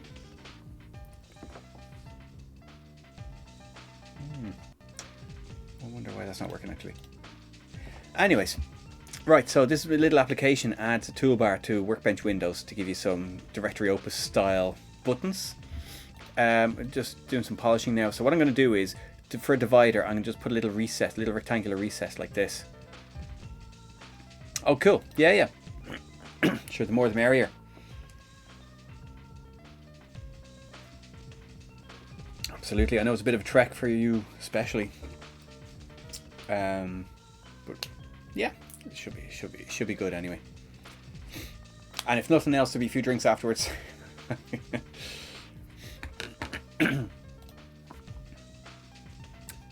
Okay, so yeah, so what I'm going to do is I'm going to draw a little recess for the divider instead.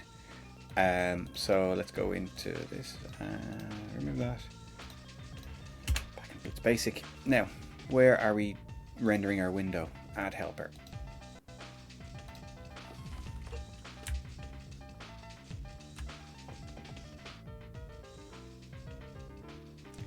The timing in that mod is terrible.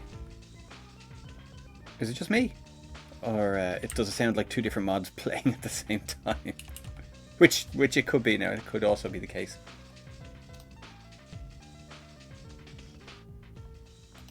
What is it?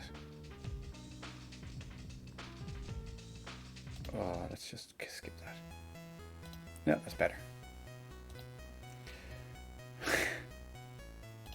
Okay.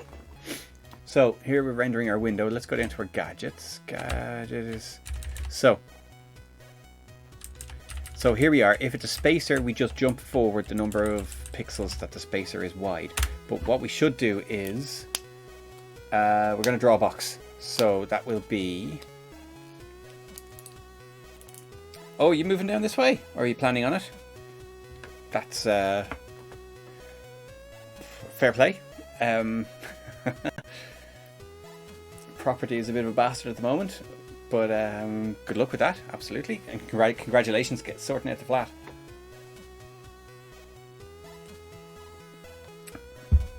Have you got dates and stuff for that, or what's the story, or what are you doing? Are you back in with the parents or something like that?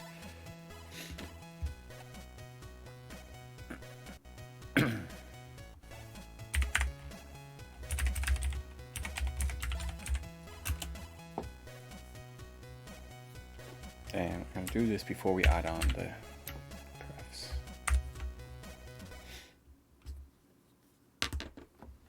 Fair enough, yeah. There's only so much that you can take, absolutely. I remember moving back home after uni. And it was tough. Now, I was there for probably the guts of a year, I think. But it was like, oh, it was tough hell going. Yeah, no, absolutely. But at least you have that, like, you know, you're not looking to try and line up something exactly, you know, having one of these kind of situations, because that's just a pain, you know. Now it's a pain for other people. We were lucky because that didn't work out for the people who were supposed to buy this place. So it didn't work out for them, and that meant we got it, and that was excellent. But there you go. Yeah, it's good. It's good that you can go back to your mum's and just take your time with it.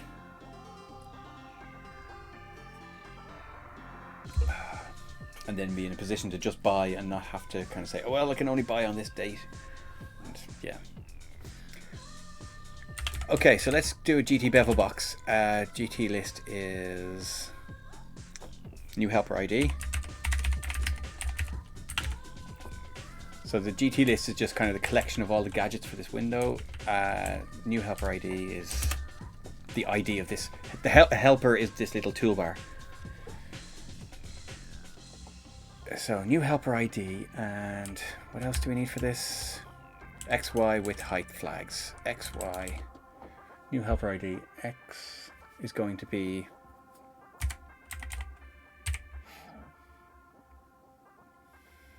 Excuse me.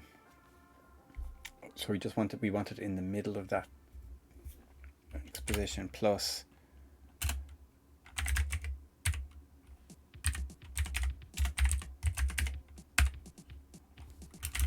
space width divided by 2, and then let's say -1. New helper ID, so, and XY is 2. Let's say, what did we do? 3. So X and Y, and then width and height. And then the width is, we'll do it -2 pixels, so make it 4 pixels wide, or 5 pixels wide. No, 4 pixels. 4 pixels wide. Width, and the height should be gadget height -6. Oh, and flags is going to be, I can't remember what flags is. One makes it inverted. Let's see. Flags.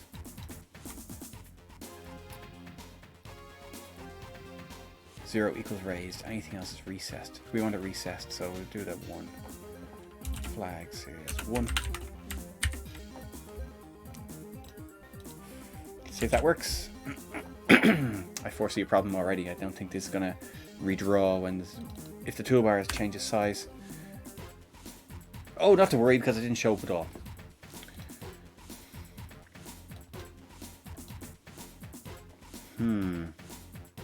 So what's happened here? Oh, let's see. What if we change toolbar? No, nothing. Nothing. Why? GT bevel box.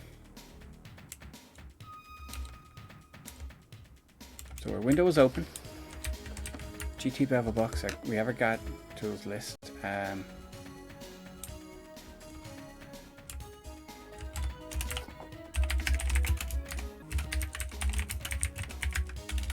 Drawing spacer.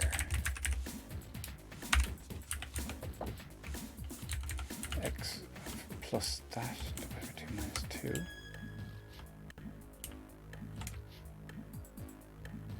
I've got those parameters right. So GT list.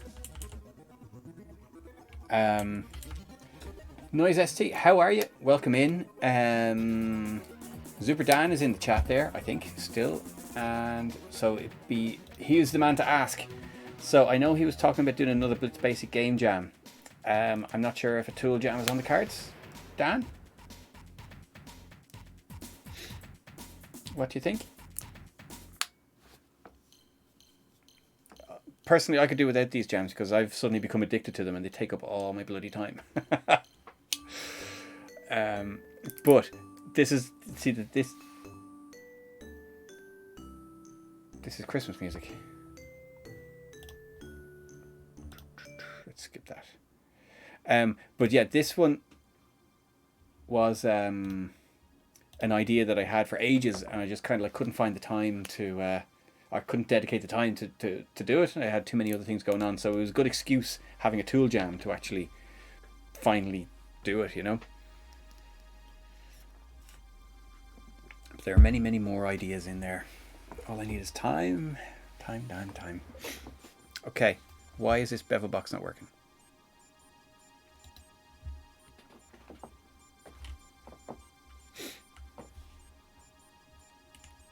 Is he still there, Super Dan? I don't know. Maybe he's gone.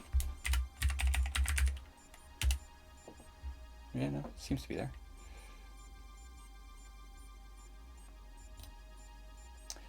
Yeah, tell me about it. But yeah, it was good fun. It would be nice to have one. All right, have another one. Yeah. See, there's also, see, I think he was trying to organize another game jam, because that was the one that was the previous year, a Blitz Basic game jam. So games made in Blitz Basic, but because it's so similar to the, like, there's actually the Amiga game jam, which is quite a serious one. It's important not to let them clash, you know, because you know they'll they'll take from each other, and you're kind of treading on toes there a bit. So I think he was waiting to see when the next Amiga game jam was sorted, and then schedule a Blitz Basic game jam to fit in the gap. But yeah, I don't know. I thought he was in the chat there. Maybe he'll answer.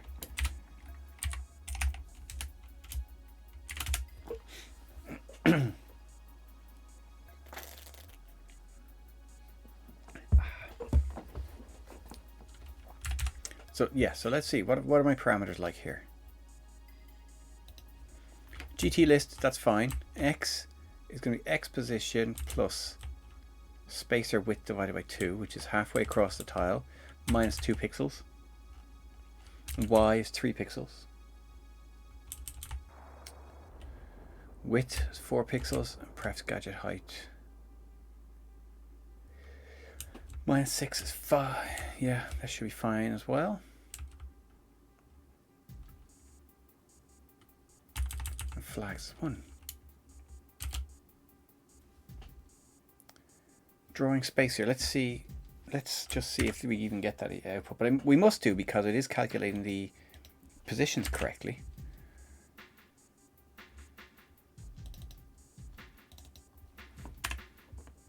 Drawing spacer. Drawing spacer, drawing spacer. No, you're not. You lie.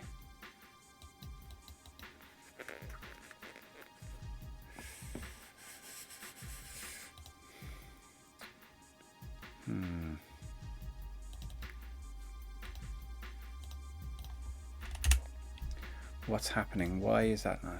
Is there something else? Is there something overwriting it afterwards, maybe?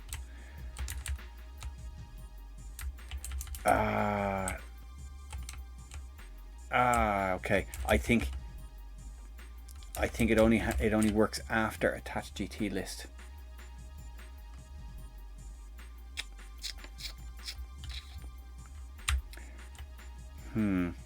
That's annoying, because you can't attach the GT list until all the gadgets are generated, but these are in line with the gadgets. So I'm gonna have to do it by hand.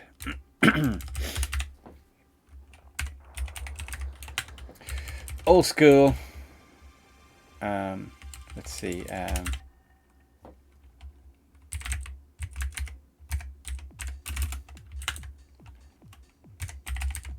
XPOS plus.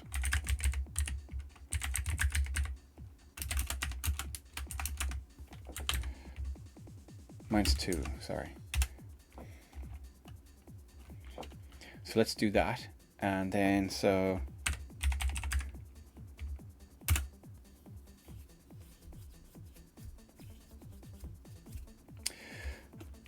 let's see.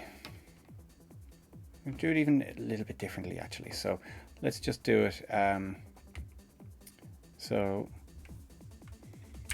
spacer X and spacer X 3 comma, what is it, X2 Y2.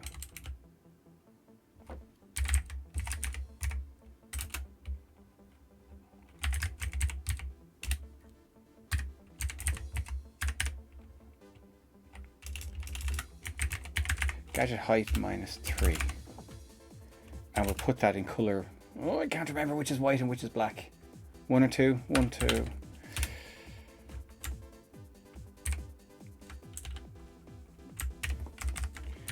And we'll do spacer X. See what that looks like. No idea what it looks like. Well, it should be 2 black or white lines for the spacer. It might look semi-decent. No, it doesn't. It looks shit. Okay. Okay, so anyway, that's black. Oh, I didn't mean to close that. Let's see, remove.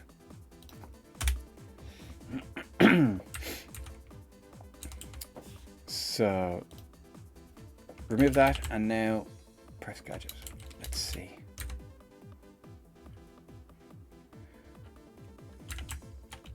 So that's black, so the next one will be white, so +1. Let's try a different approach.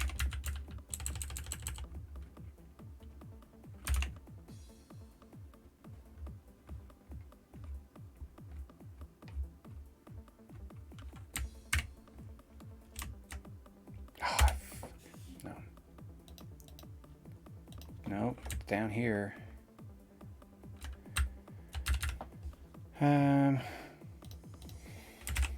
What does this look like? Kind of more what I was thinking of. It does make it look a little bit busy. So it's because, yeah, I think it's too close to the size of an actual gadget. So let's make it shorter.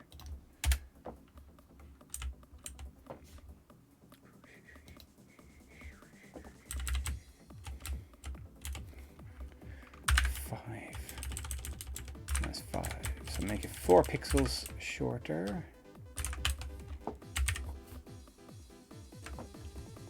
No sign of Zipper Dan. Okay, he might have gone.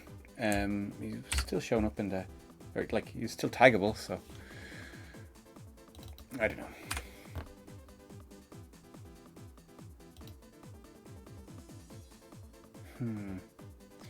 Or does the other way around look a bit better? So that's looking a bit better. I don't want to do dots, because if you do dots, it looks like it's a menu then, like you know, the 3 dots menu. Is it better? Should I just like not bother doing the graphics at all? Just leave it as a space, literally just a space. It might be best.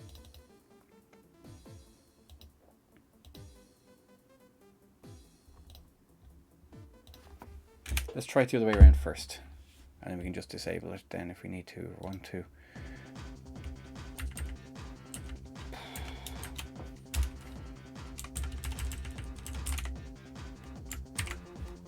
Save that, compile that.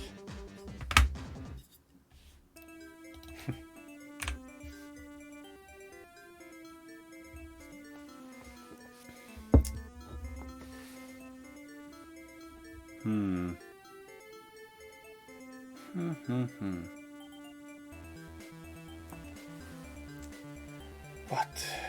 Yeah. I'm not sure that looks any better. Still makes it look a bit busy. I might just leave it. I'll just comment that out and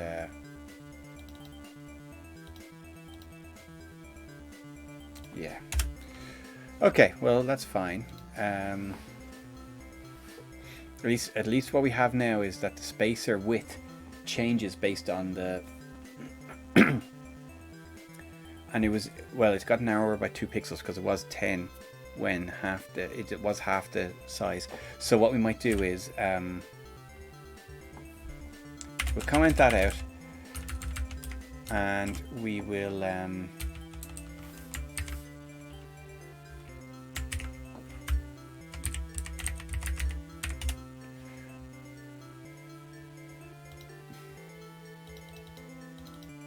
what we'll do is we'll add on a couple of pixels of exposition plus, no,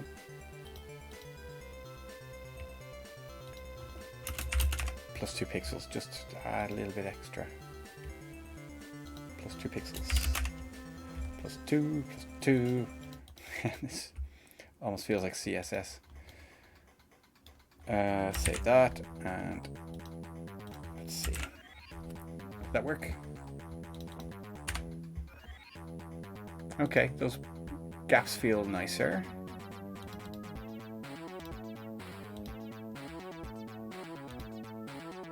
Let's see if we make it bigger. We still, gaps are,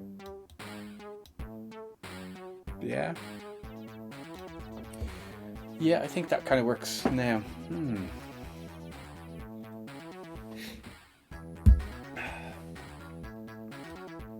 Ooh, that hasn't calculated well. Okay, so we must have another thing for calculating the gap in the, oh yeah.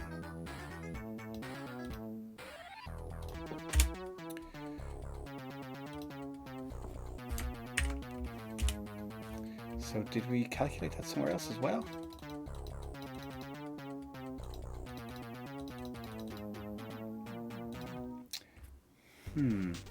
Calculate XPOS. XPOS. Spacer width. Hey, George, how are you? Welcome along. Welcome along. And cheers. Happy Saturday. We're puzzling away here, puzzling away. Just trying to get the finer points of, you know, gadget spacing and things like that. Trying to be a bit fancy about it, but it's not working. But okay, so we are calculating our positions, and the drop-down menu position is slightly. Thanks very much. It's slightly off now that I've adjusted spacing. But DrawerGenie is looking reasonably good, and it supports AISS now, although not entirely well. But this is, you know, one of the toolbars that someone sent me, and which is fine. It looks okay. There's a slight offset. Is there? Actually, no, it's okay there.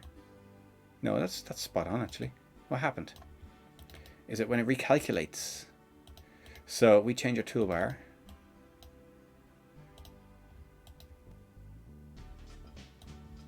That's fine. That's fine. Hold on. Not fine. So it was fine when it started. It's fine when it resized to the small one. It's too far over here. Something is going on here.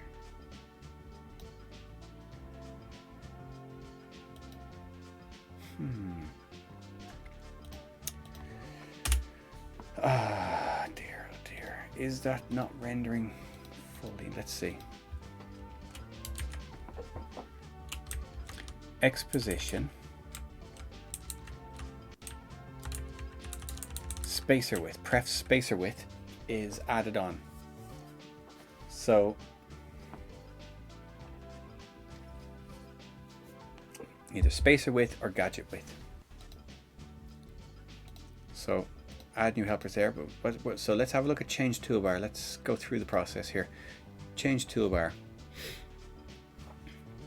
We're closing the toolbar, process toolbar, and we open it again. Oh, there we go. We're manually creating it here. Yeah, so it wasn't adjusting the gaps when we changed the toolbar. That should be it. Let's see. Well, let's see.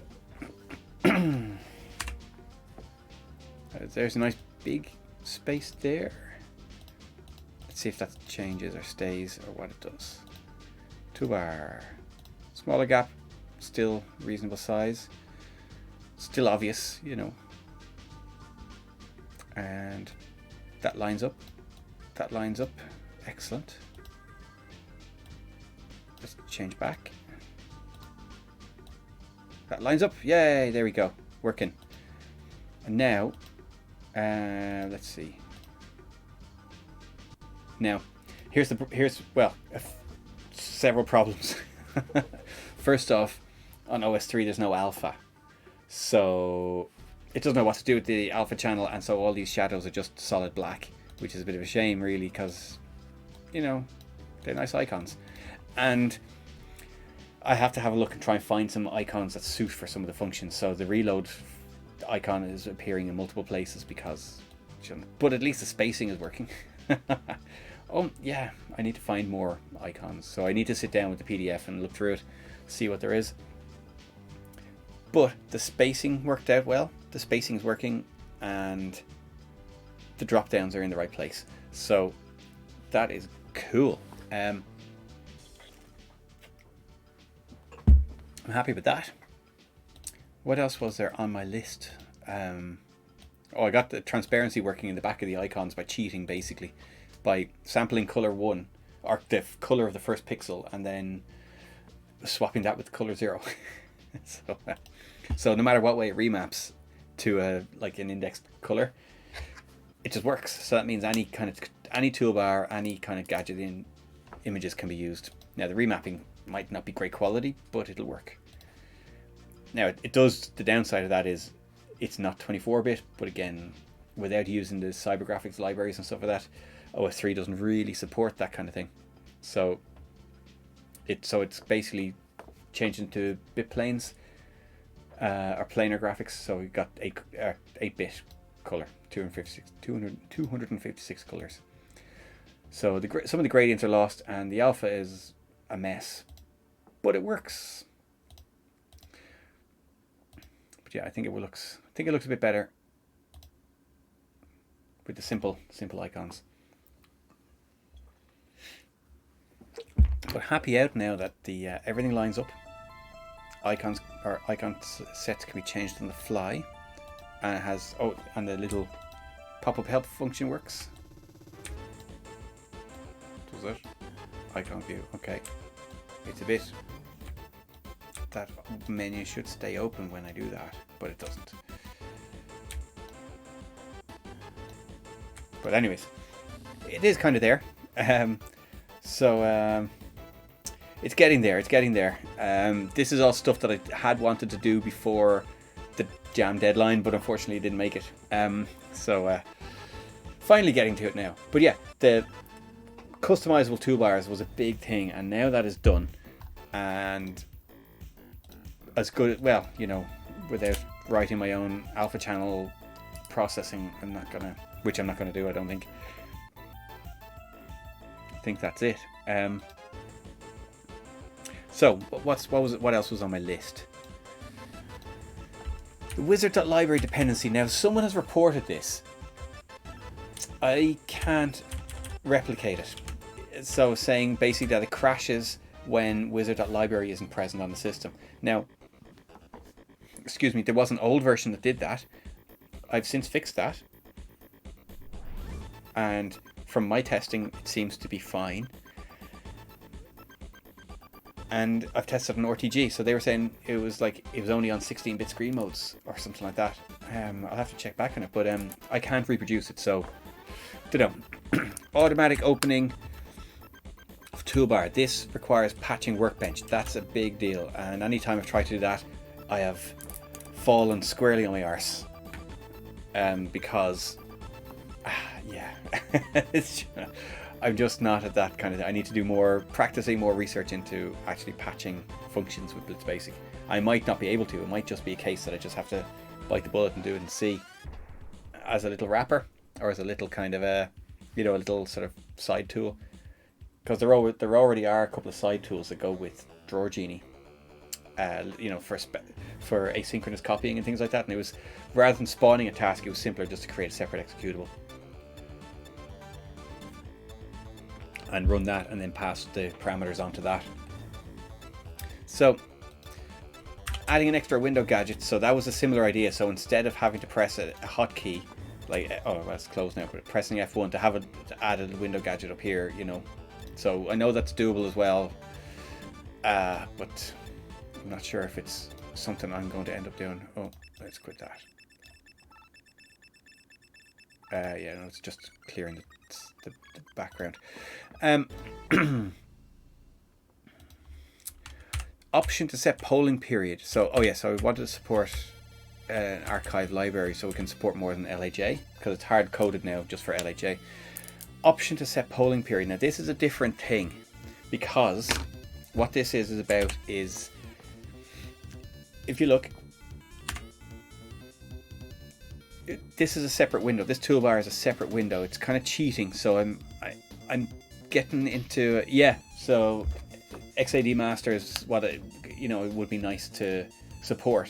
I don't know how easy that is to do with Blitz Basic. I don't know if it's again a case of having to write a wrapper for it, or write a Blitz library, command library for it for XAD master. It's something I have to look at, but that would be ideal, to just automatically deal with archives no matter what they are. So it's something I'll look at, but I want to do the easier things first. Okay, and that would just automatically take care of it. Oh no, that is the way to go then. See, I don't really know anything about it. I just know it's a library. You see, I didn't realize there was a command for it. I'm going to look that up. Thank you for that. I'm going to write it. I'm going to write on my little pad here.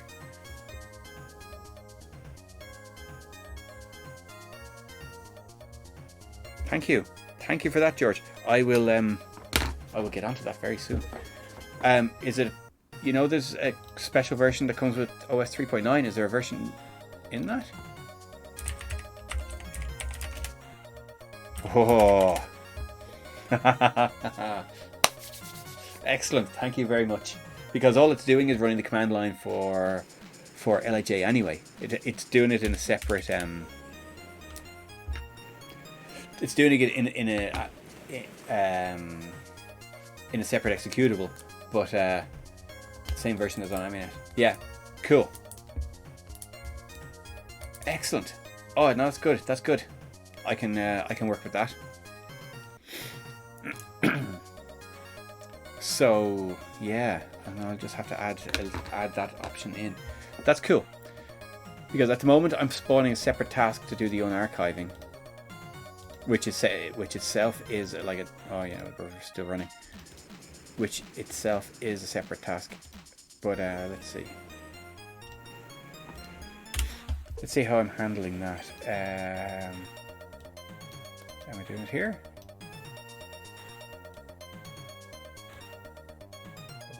Where do I have it? Oh, it's in the main loop. Oh. Oh dear.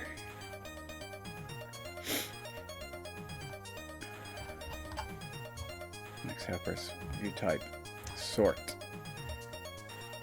Do you know this select case construct here, which would be a switch in C, is so big that if I add any debug information to it, it's too big for the compiler buffer. The Blitz just calves. Yeah, absolutely. And I'll have to. Yeah, that's a fair point, because I don't think I checked for LHA, to be honest. And let me see where we review. Open, select all, shell, unpack.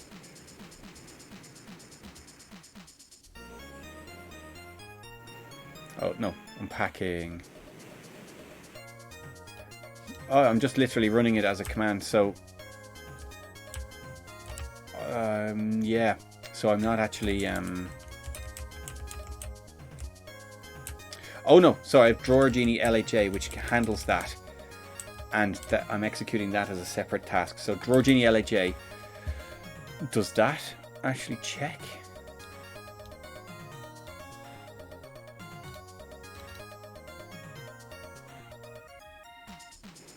Probably not. Oh, you see, it opens a progress bar. You see, that's the thing. But But I don't see why I can't update this to unpack anything. But I don't think, yeah, I don't think I check for it.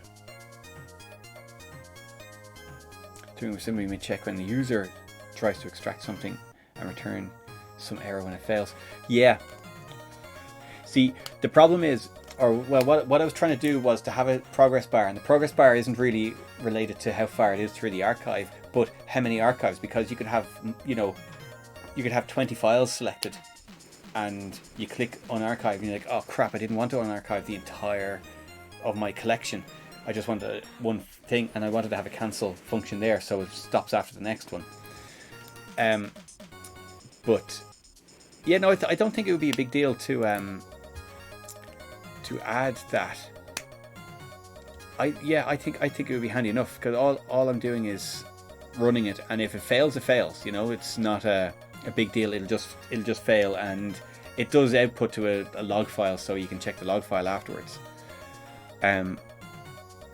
I should probably make it a bit more robust. Let me see.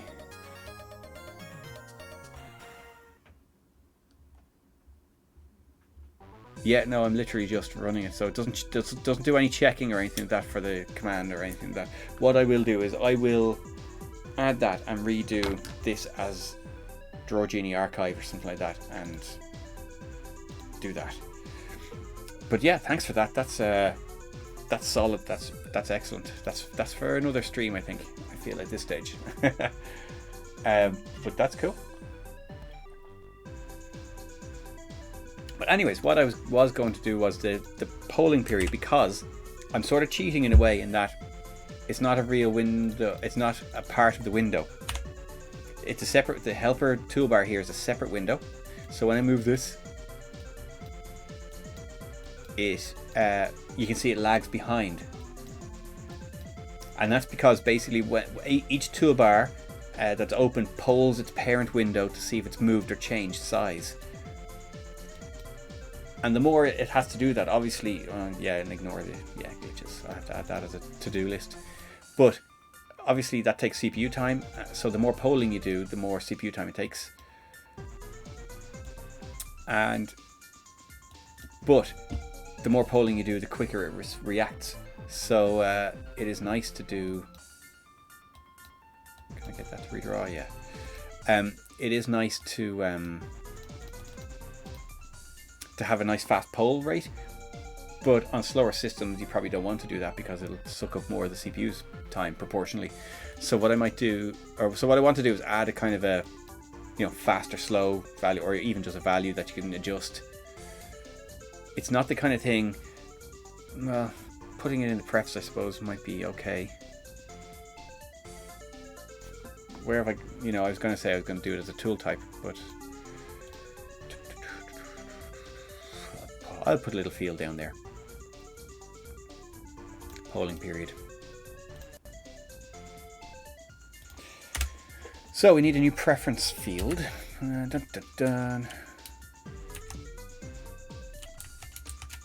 type, prefs.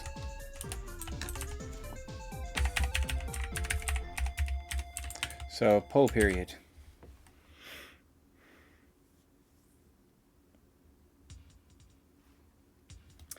And in the main loop, so we delay for a frame or for a tick, and then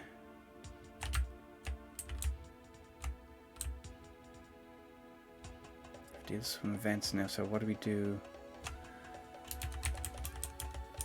It's a hell of a case thing.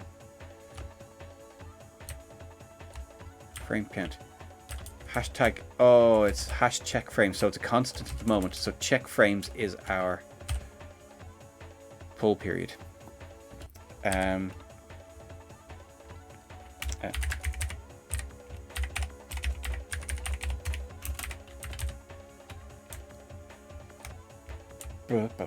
Simple as that. Check frames, so it's currently set to 5. So I'm just going to see if it compiles without that. So it's only using the one place, that's fine. Cool, excellent, deadly.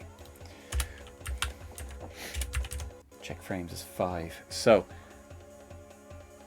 yeah, so we don't need that anymore. Check frames, so we need a sensible default value for that, because all kinds of shit will break loose if that's a terrible value. Where do I have default values? Load prefs. Where's load prefs? DrawerGenie. Oh yeah, that's for a different day. Load preferences. Open prefs. Get prefs. No, that's def prefs.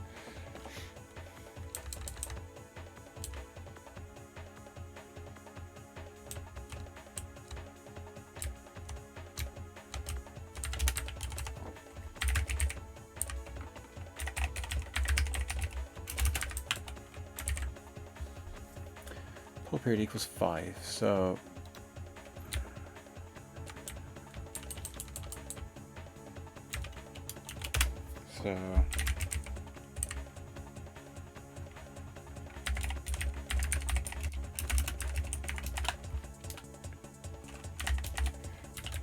so this is the value we loaded in there. We should probably do some sanity checks on many of these. We can do that later. We'll do that when we're actually dealing with the preferences. So we can probably select like values 1 to 10 or something like that. And we save it out here. Prefs poll period.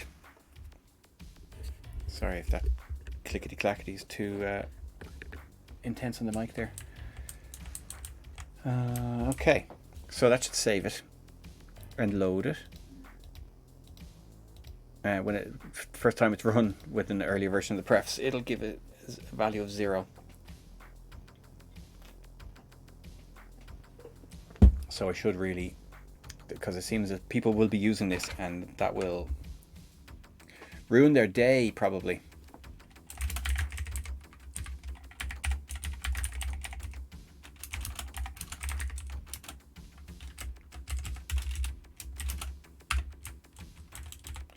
Less than 1, just in case it gives -1 or something like that as well.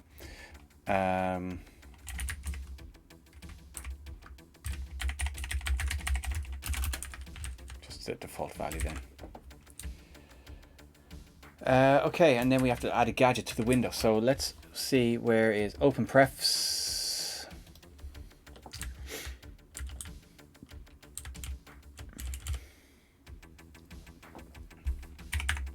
Is it numbered?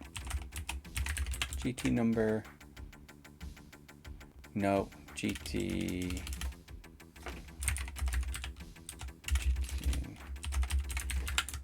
number is read only, I think.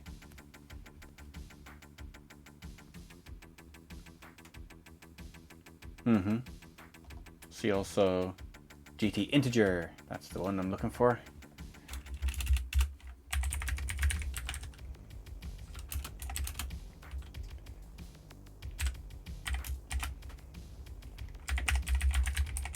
Poll period.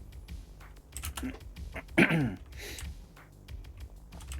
going to do it in the same position basically as to our hotkey, except further down.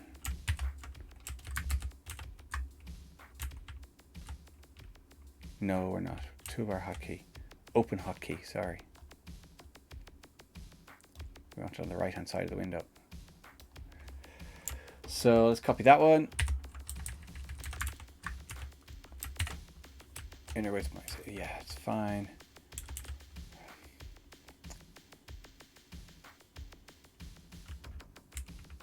So X and Y, so 55.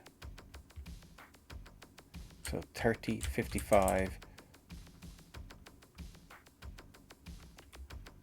What's that? That's adding on 25. So 80. Oh, this feels wrong. So inner width is that, or so X, Y, and it's also width and height. Okay, yeah, that's fine. And so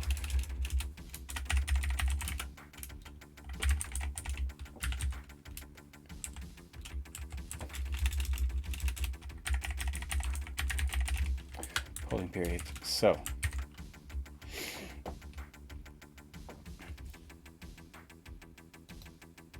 did I call it? Oh, see, I'm confusing myself now. Is it poll period or polling period?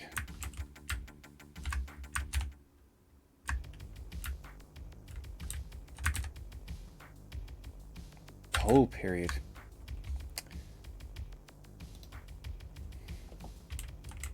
It is poll period. Okay.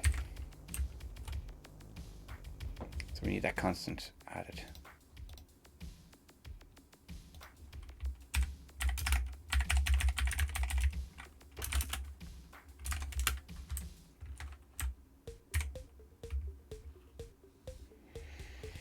What does that look like?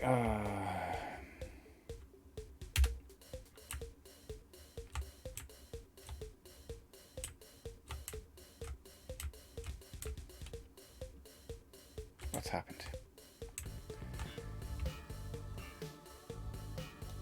GT integer. GT is 0, ID, XY with height, text, flags.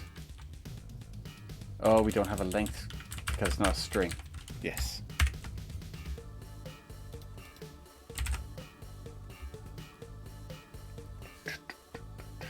Let's see what this looks like now. So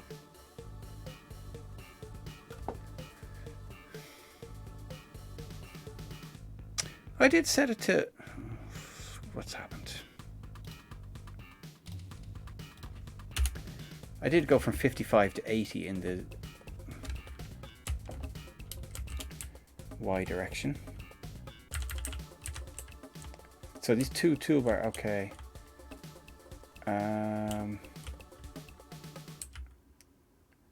105. Let's see what that looks like. 105, 105. Okay, oh yeah, that one.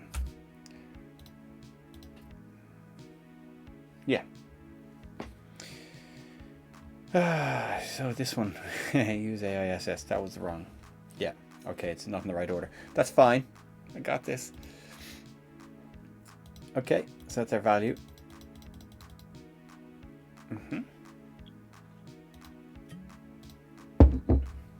Okay, now let's go and put it into the actual functionality. Which means get prefs.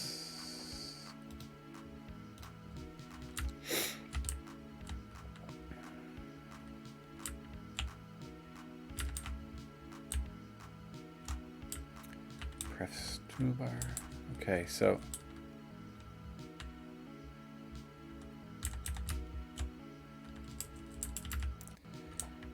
that is to do with, yeah, okay. So we put it in here after all our, yeah.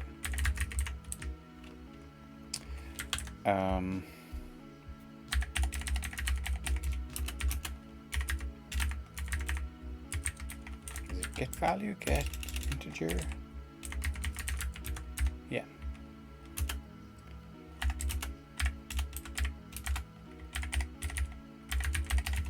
Pull period. So, and then we do some sanity checking.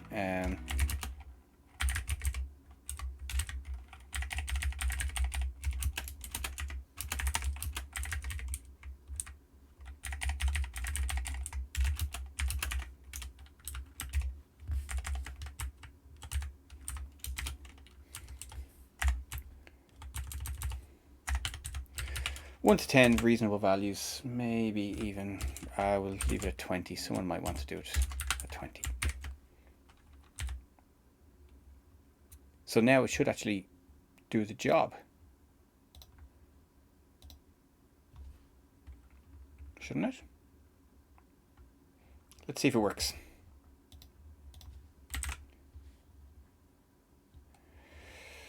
Oh, it's a function. Function,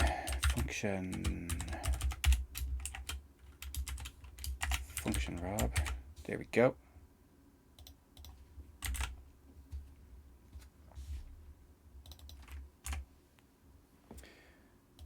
Okay, so that's kind of how it felt before. So let's change this to a 1.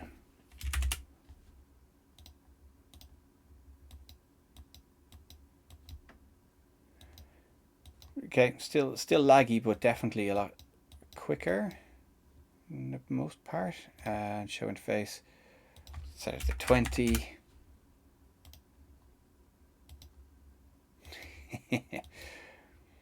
Okay, so you get look at the draw. Sometimes it is quicker than others because it's already a certain distance through its setting. Okay, but that's cool. That option is there. That works. All good. Beer for Rob.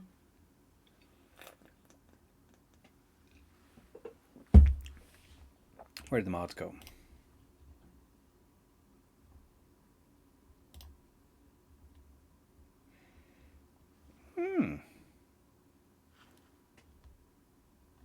Strange. Mod archive is not playing. The mod archive is not even loading.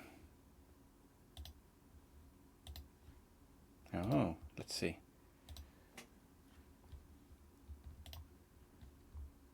Yeah, internet is okay. Nope, mod archive has died. Oh dear, oh dear.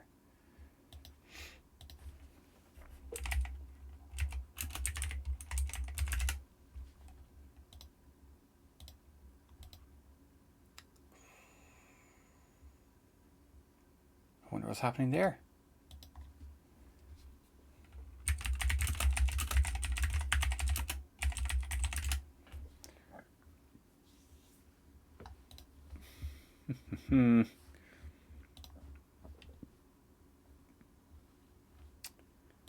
That's a shame.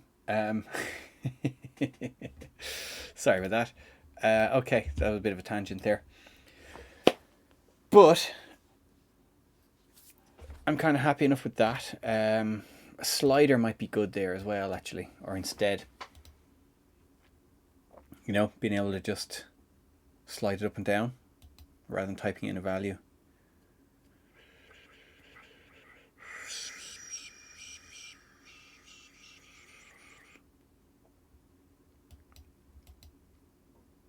Yeah, I think I might change it to that.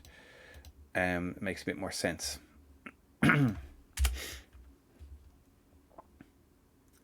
Lack of music is annoying. Oh, don't want to do that.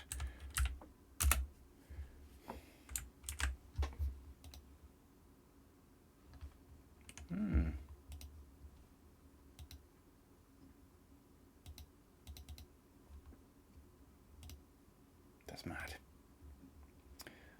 But anyways, yeah, it is what it is. So that's fine.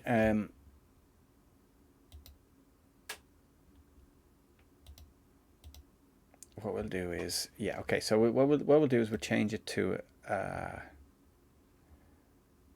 Oh, yeah. Thanks very much for dropping in, George. I have to go soon enough, I think, anyway, as well. So what I'm going to do is change this to a slider gadget and then call it a night, I think. But yeah, thanks for dropping in, and cheers.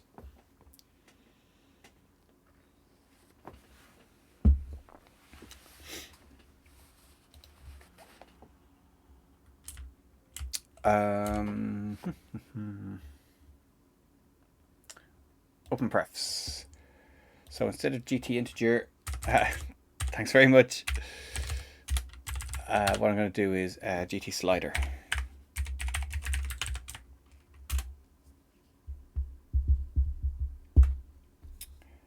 I will do the same parameters basically.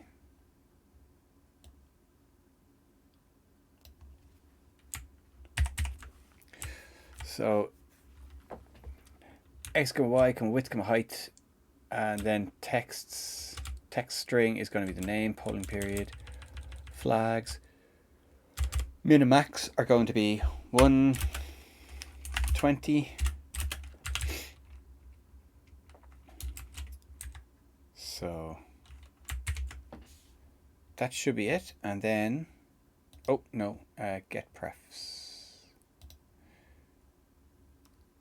Shouldn't. I'm actually using 3.9.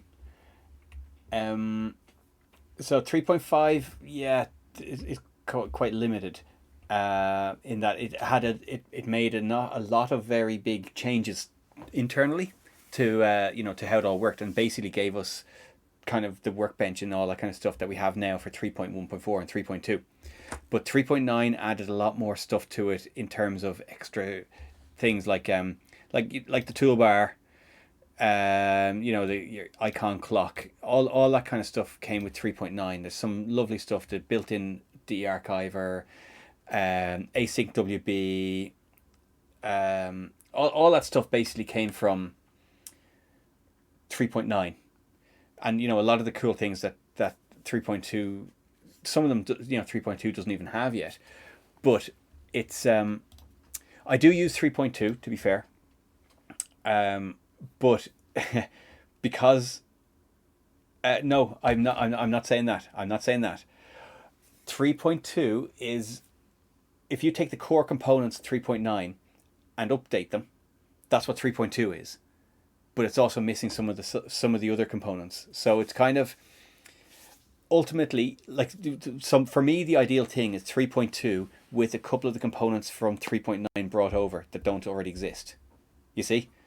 So but 3.9 was kind of a sweet spot for like power users back in the day, because at that time it was intended for people with expanded Amigas. So it had things like, it had AHI built in, that was where reaction came from.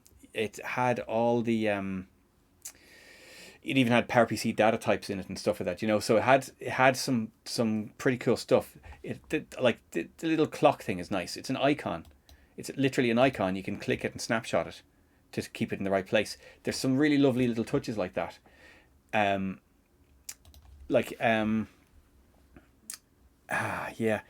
the installer has extra stuff in it. There are loads of things that when I'm using 3.2, I'm like, okay, they've fixed this, they've polished this, but I wish it had this, So, but the real reason I'm actually using 3.9 here is because this is an old setup, and it's my development setup, and so I don't touch it. It's a standard, or very close to standard setup, so it kind of I just keeping it as it is. So I have another one. I have a 3.2 setup and I have a 3.1.4 setup as well, and they're both up to date. And the 3.2 setup, I've copied over some of the 3.9 stuff so that it has similar stuff. So once you copy over a couple of things, like the HD toolbox is nicer in 3.9 as well. Like there are loads of little things like that. When I have a 3.1 environment mostly for testing, but after using, like I used 3.9 since it came out in 1999, and I never stopped using the Amiga, so I was quite a regular user, and it's just doing coding or just tinkering with it and stuff like that. But so when I go back to 3.1 now, oh, it's horrible. it's so I only really use it for testing, because like even simple things like there's some icon behaviors that are just a bit, oh, that's not quite right in 3.1, like in 3.9 for example, if I want to move a load of icons, if I grab like that and then I can just drag one and see they all come with it. If you do that on 3.1, if you click that, only that file comes with you. You have to hold down shift to do that. So there's little things like that that are kind of, when I go back to 3.1 I miss the good stuff. But for me, 3.2 is an update to 3.9, but without some of the fancy stuff. And so, like in 3.9 has an archiver built in, which is great. So if you have an archive, let's see, do I have an archive? Probably an archive here somewhere. But 3.9 is also where all the nice keyboard shortcuts came from. So, you've got def icons, and it runs like this. So if you've got an archive, you can, you just double click it, and it automatically, it has this, and you can just unarchive to RAM disk, and that's it. It's some lovely stuff like that. Now I know you can get third-party ones, but it was nice to have them all part of the OS, you know, and already configured and ready to go. So so when 3.1.4 came out, I was actually a little bit disappointed in it because it was missing so much of that, like async WB, def icons, and reaction were three big ones, and you know it's now has you know they've finally been put back there. But you know the toolbar here as well is quite nice. Um, but one of the things I do like with 3.9 is the, like I said, the HD toolbox. It's just a prettier. Okay, sorry, this is on WinUAE, so I don't have it set up properly. Do I have an actual hard? Oh, I do. So, but they're all single partitions. No, no, no, no, no, no. Yeah, no, they're all single partitions, so I can't show you. But it's a much nicer. It's a much nicer uh, partition editor than HD Toolbox from 3.2. So yeah, there you go. But 3.2 does improve in a lot of ways as well, to be fair to it. But yeah, another thing, that 3.9 came with VNC by default, you know, which is a very nice shell. You know, there's a lot of little things like that. Actually, there's my 3.1 test partition. But anyways, yeah, that's the story of me with my 3.9 setup. And my from back in the day, my A1200 tower has a mediator setup. It's a very, very fragile setup, and I haven't got the guts to update that yet to 3.2. So my kind of smaller desktop 1200s are all updated, but my tower, just because it's such a massive, you know, it's held together by love and hope and a lot of AREX scripts and a lot of funky stuff. So it doesn't. It'll be an interesting reinstall, to be fair, because it's all a big scuzzy setup. It's got all sorts of. It's got a cat weasel in there. It's got, yeah. It's just a mess. So 3.2, it's just, you know, it's just one of those installs that's not going to go smoothly. But anyways, yeah. So where were we? Oh, what was I doing? Oh yeah, poll period. That works. That seems to work. Oh yeah, I was changing into a slider. So it's GT. So we're not doing GT get integer. It's I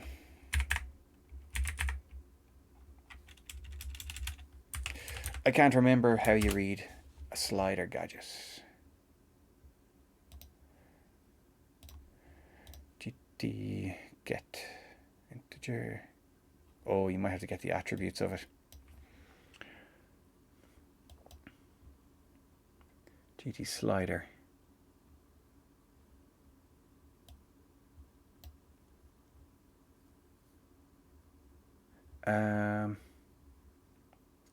Oh, slider IDCMP. I must add that as well.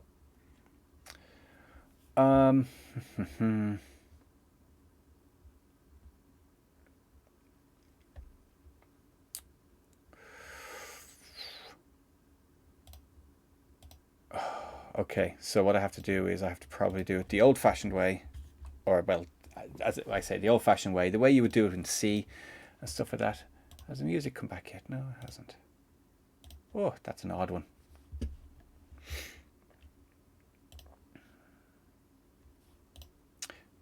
Okay.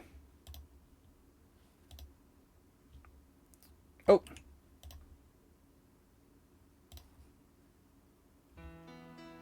There we go. Music's back. That's a relief. Okay, so GT get attributes.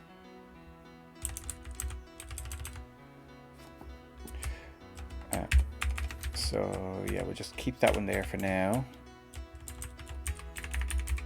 So get attributes is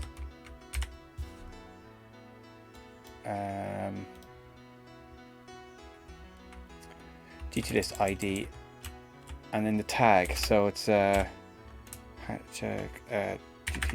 slider value, is it? GTSL value. Okay, let's have a look.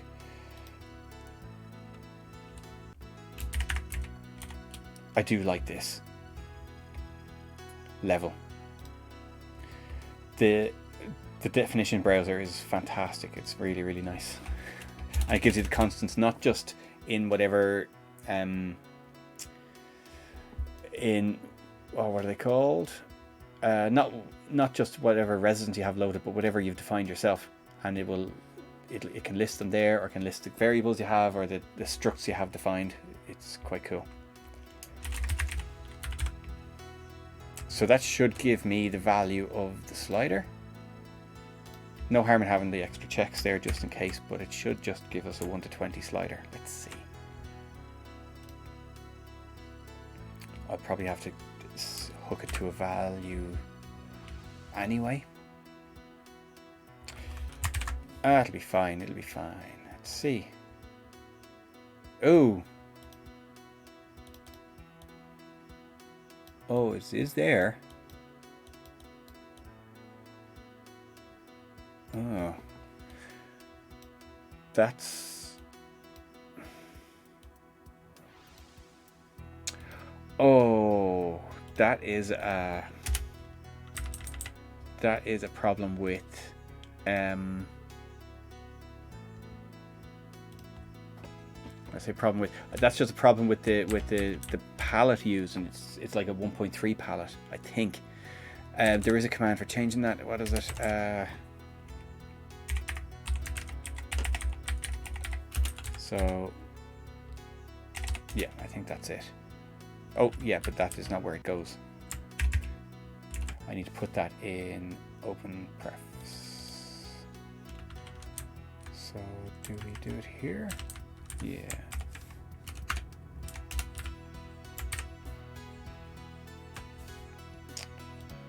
Now is that it? DrawerGenie show interface. Yeah, it's better. At least you can see it. So now that's giving a value of 20. Oh, I did set it to 20. That's fair. For testing purposes, yeah, okay. Okay, so it is actually there, yeah. This looks like it's working.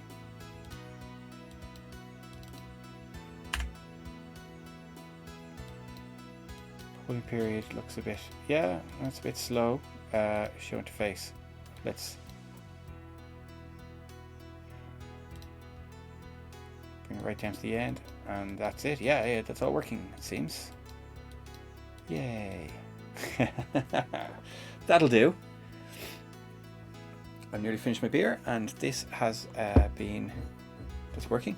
I might just add a little value thing to that. I think it probably makes sense to have a little, or maybe on the right hand side, just have a little read-only gadget. And I think you can actually link them, can't you? You can add a hook so that it automatically updates, so you don't even have to update it. Or just leave it like that.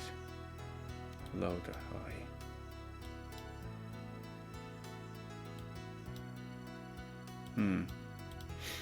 Yeah, I don't know. I'll have to figure that out. For what's the best option there? But having it somewhere around there, which is about 4 or 5, will probably do. Okay, cool.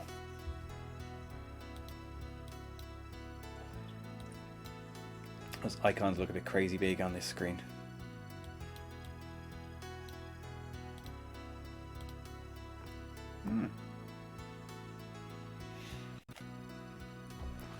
That's cool. Now, okay, so I think that's kind of me now for this stream anyway. So what I have done, let's see, what do I need to do? Support for XAD. Okay, so that one, Walgaro gave us, so we can use XAD from the command line, so we don't actually have to use the library directly, which is excellent. Option set polling period, that is done.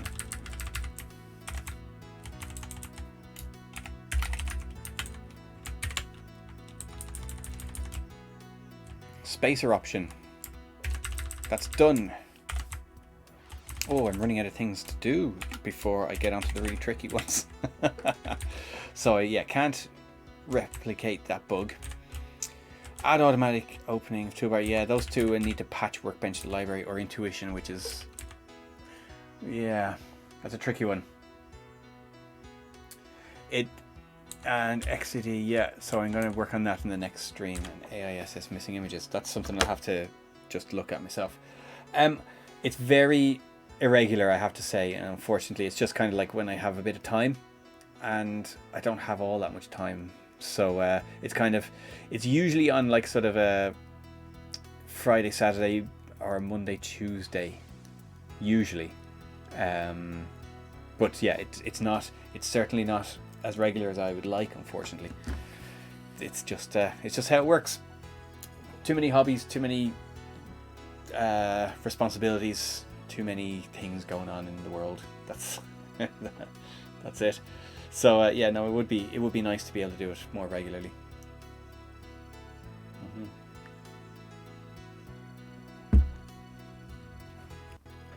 But there you go. Okay, so I'm going to save that, and for the next stream I'm going to add XAD support, and that will be it. Cool.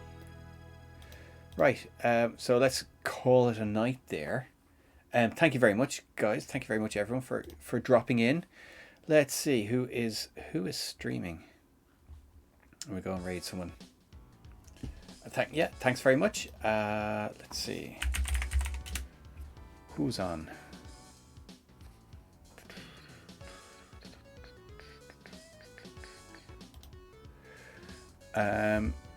Oh, Pints and Amiga are on. They're normally on a Saturday, aren't they? And Tonda is on. Tonda Gosa. And Proton Fig. Oh, Proton Fig's doing some coding as well.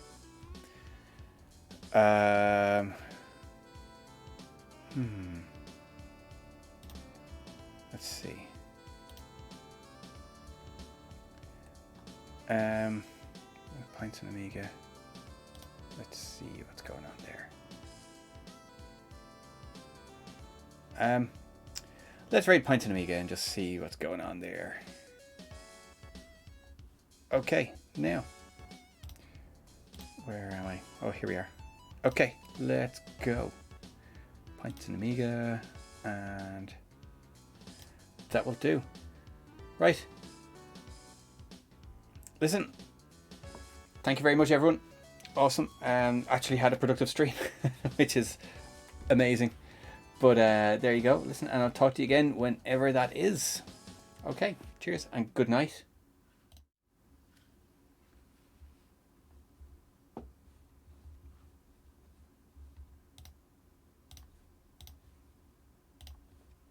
Yeah, gotcha. Yeah, did we swiv? Yeah, we swived. Oh, you're back. You're late.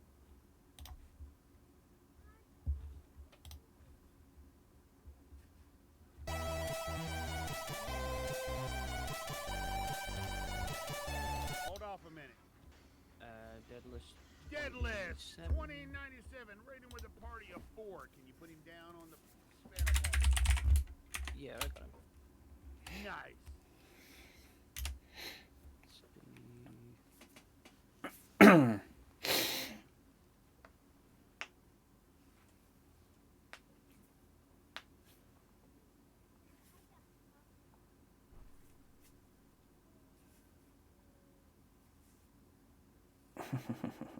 He's already on there, cool.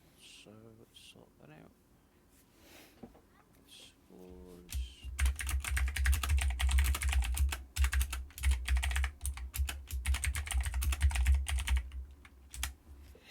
What the hell is this?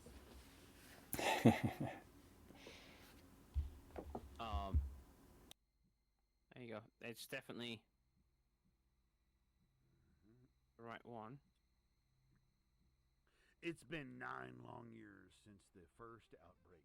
Then it's the IBM members, John and the Stone, and I can't remember whether fucking it's scrolling up too fast. Deadlist says we were doing some Blitz Basic coding.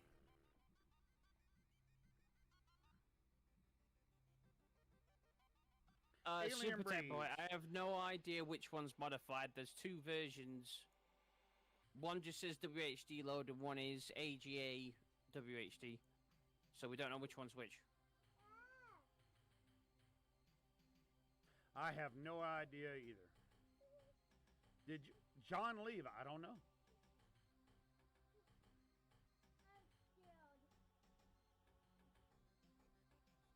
You might want to sort the cam out, Dad.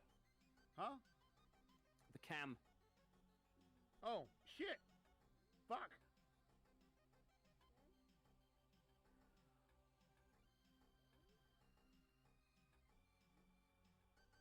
Give me a second.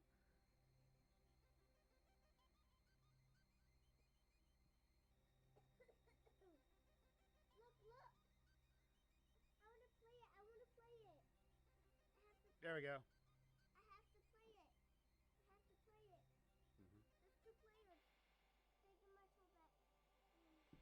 No, we're gonna watch.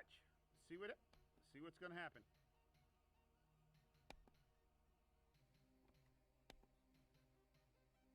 Options 1, 2.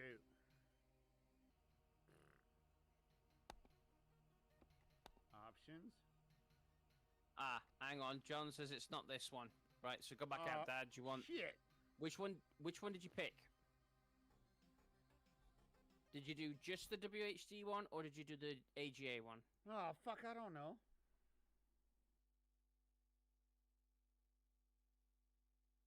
Screw it. Just go with this one. I'm like, okay, which one is it?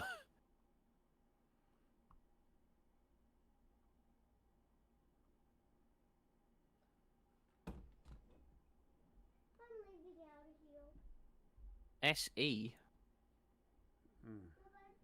That's, we didn't see that in the list. Special edition.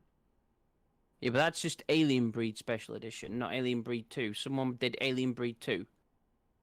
Or is it me with my eyes? It might be me with my eyes. Hold on, let me check. So is it Alien Breed Special Edition?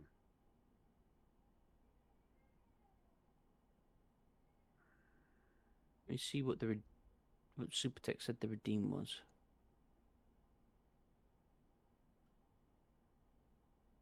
And now I can't because I have to go back quite far, I think. I think it's that one.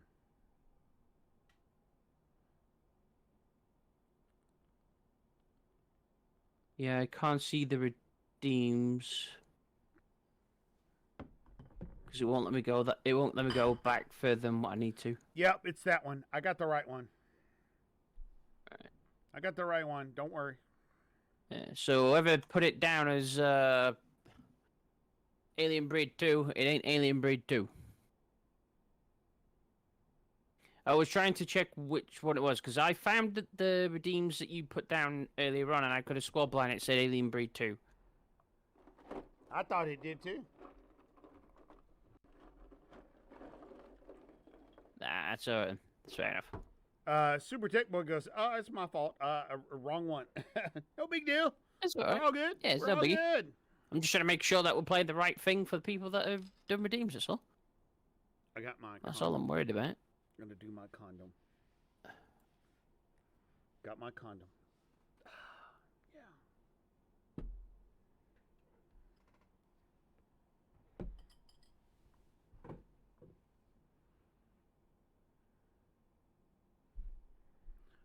Okay, while we are getting this going, Let's say you got trivia number 2. Trivia, trivia number 3. No? Yeah? We already did I only trivia know number 2. You did sodium bicarbonate. That was the last one. I don't remember the other one.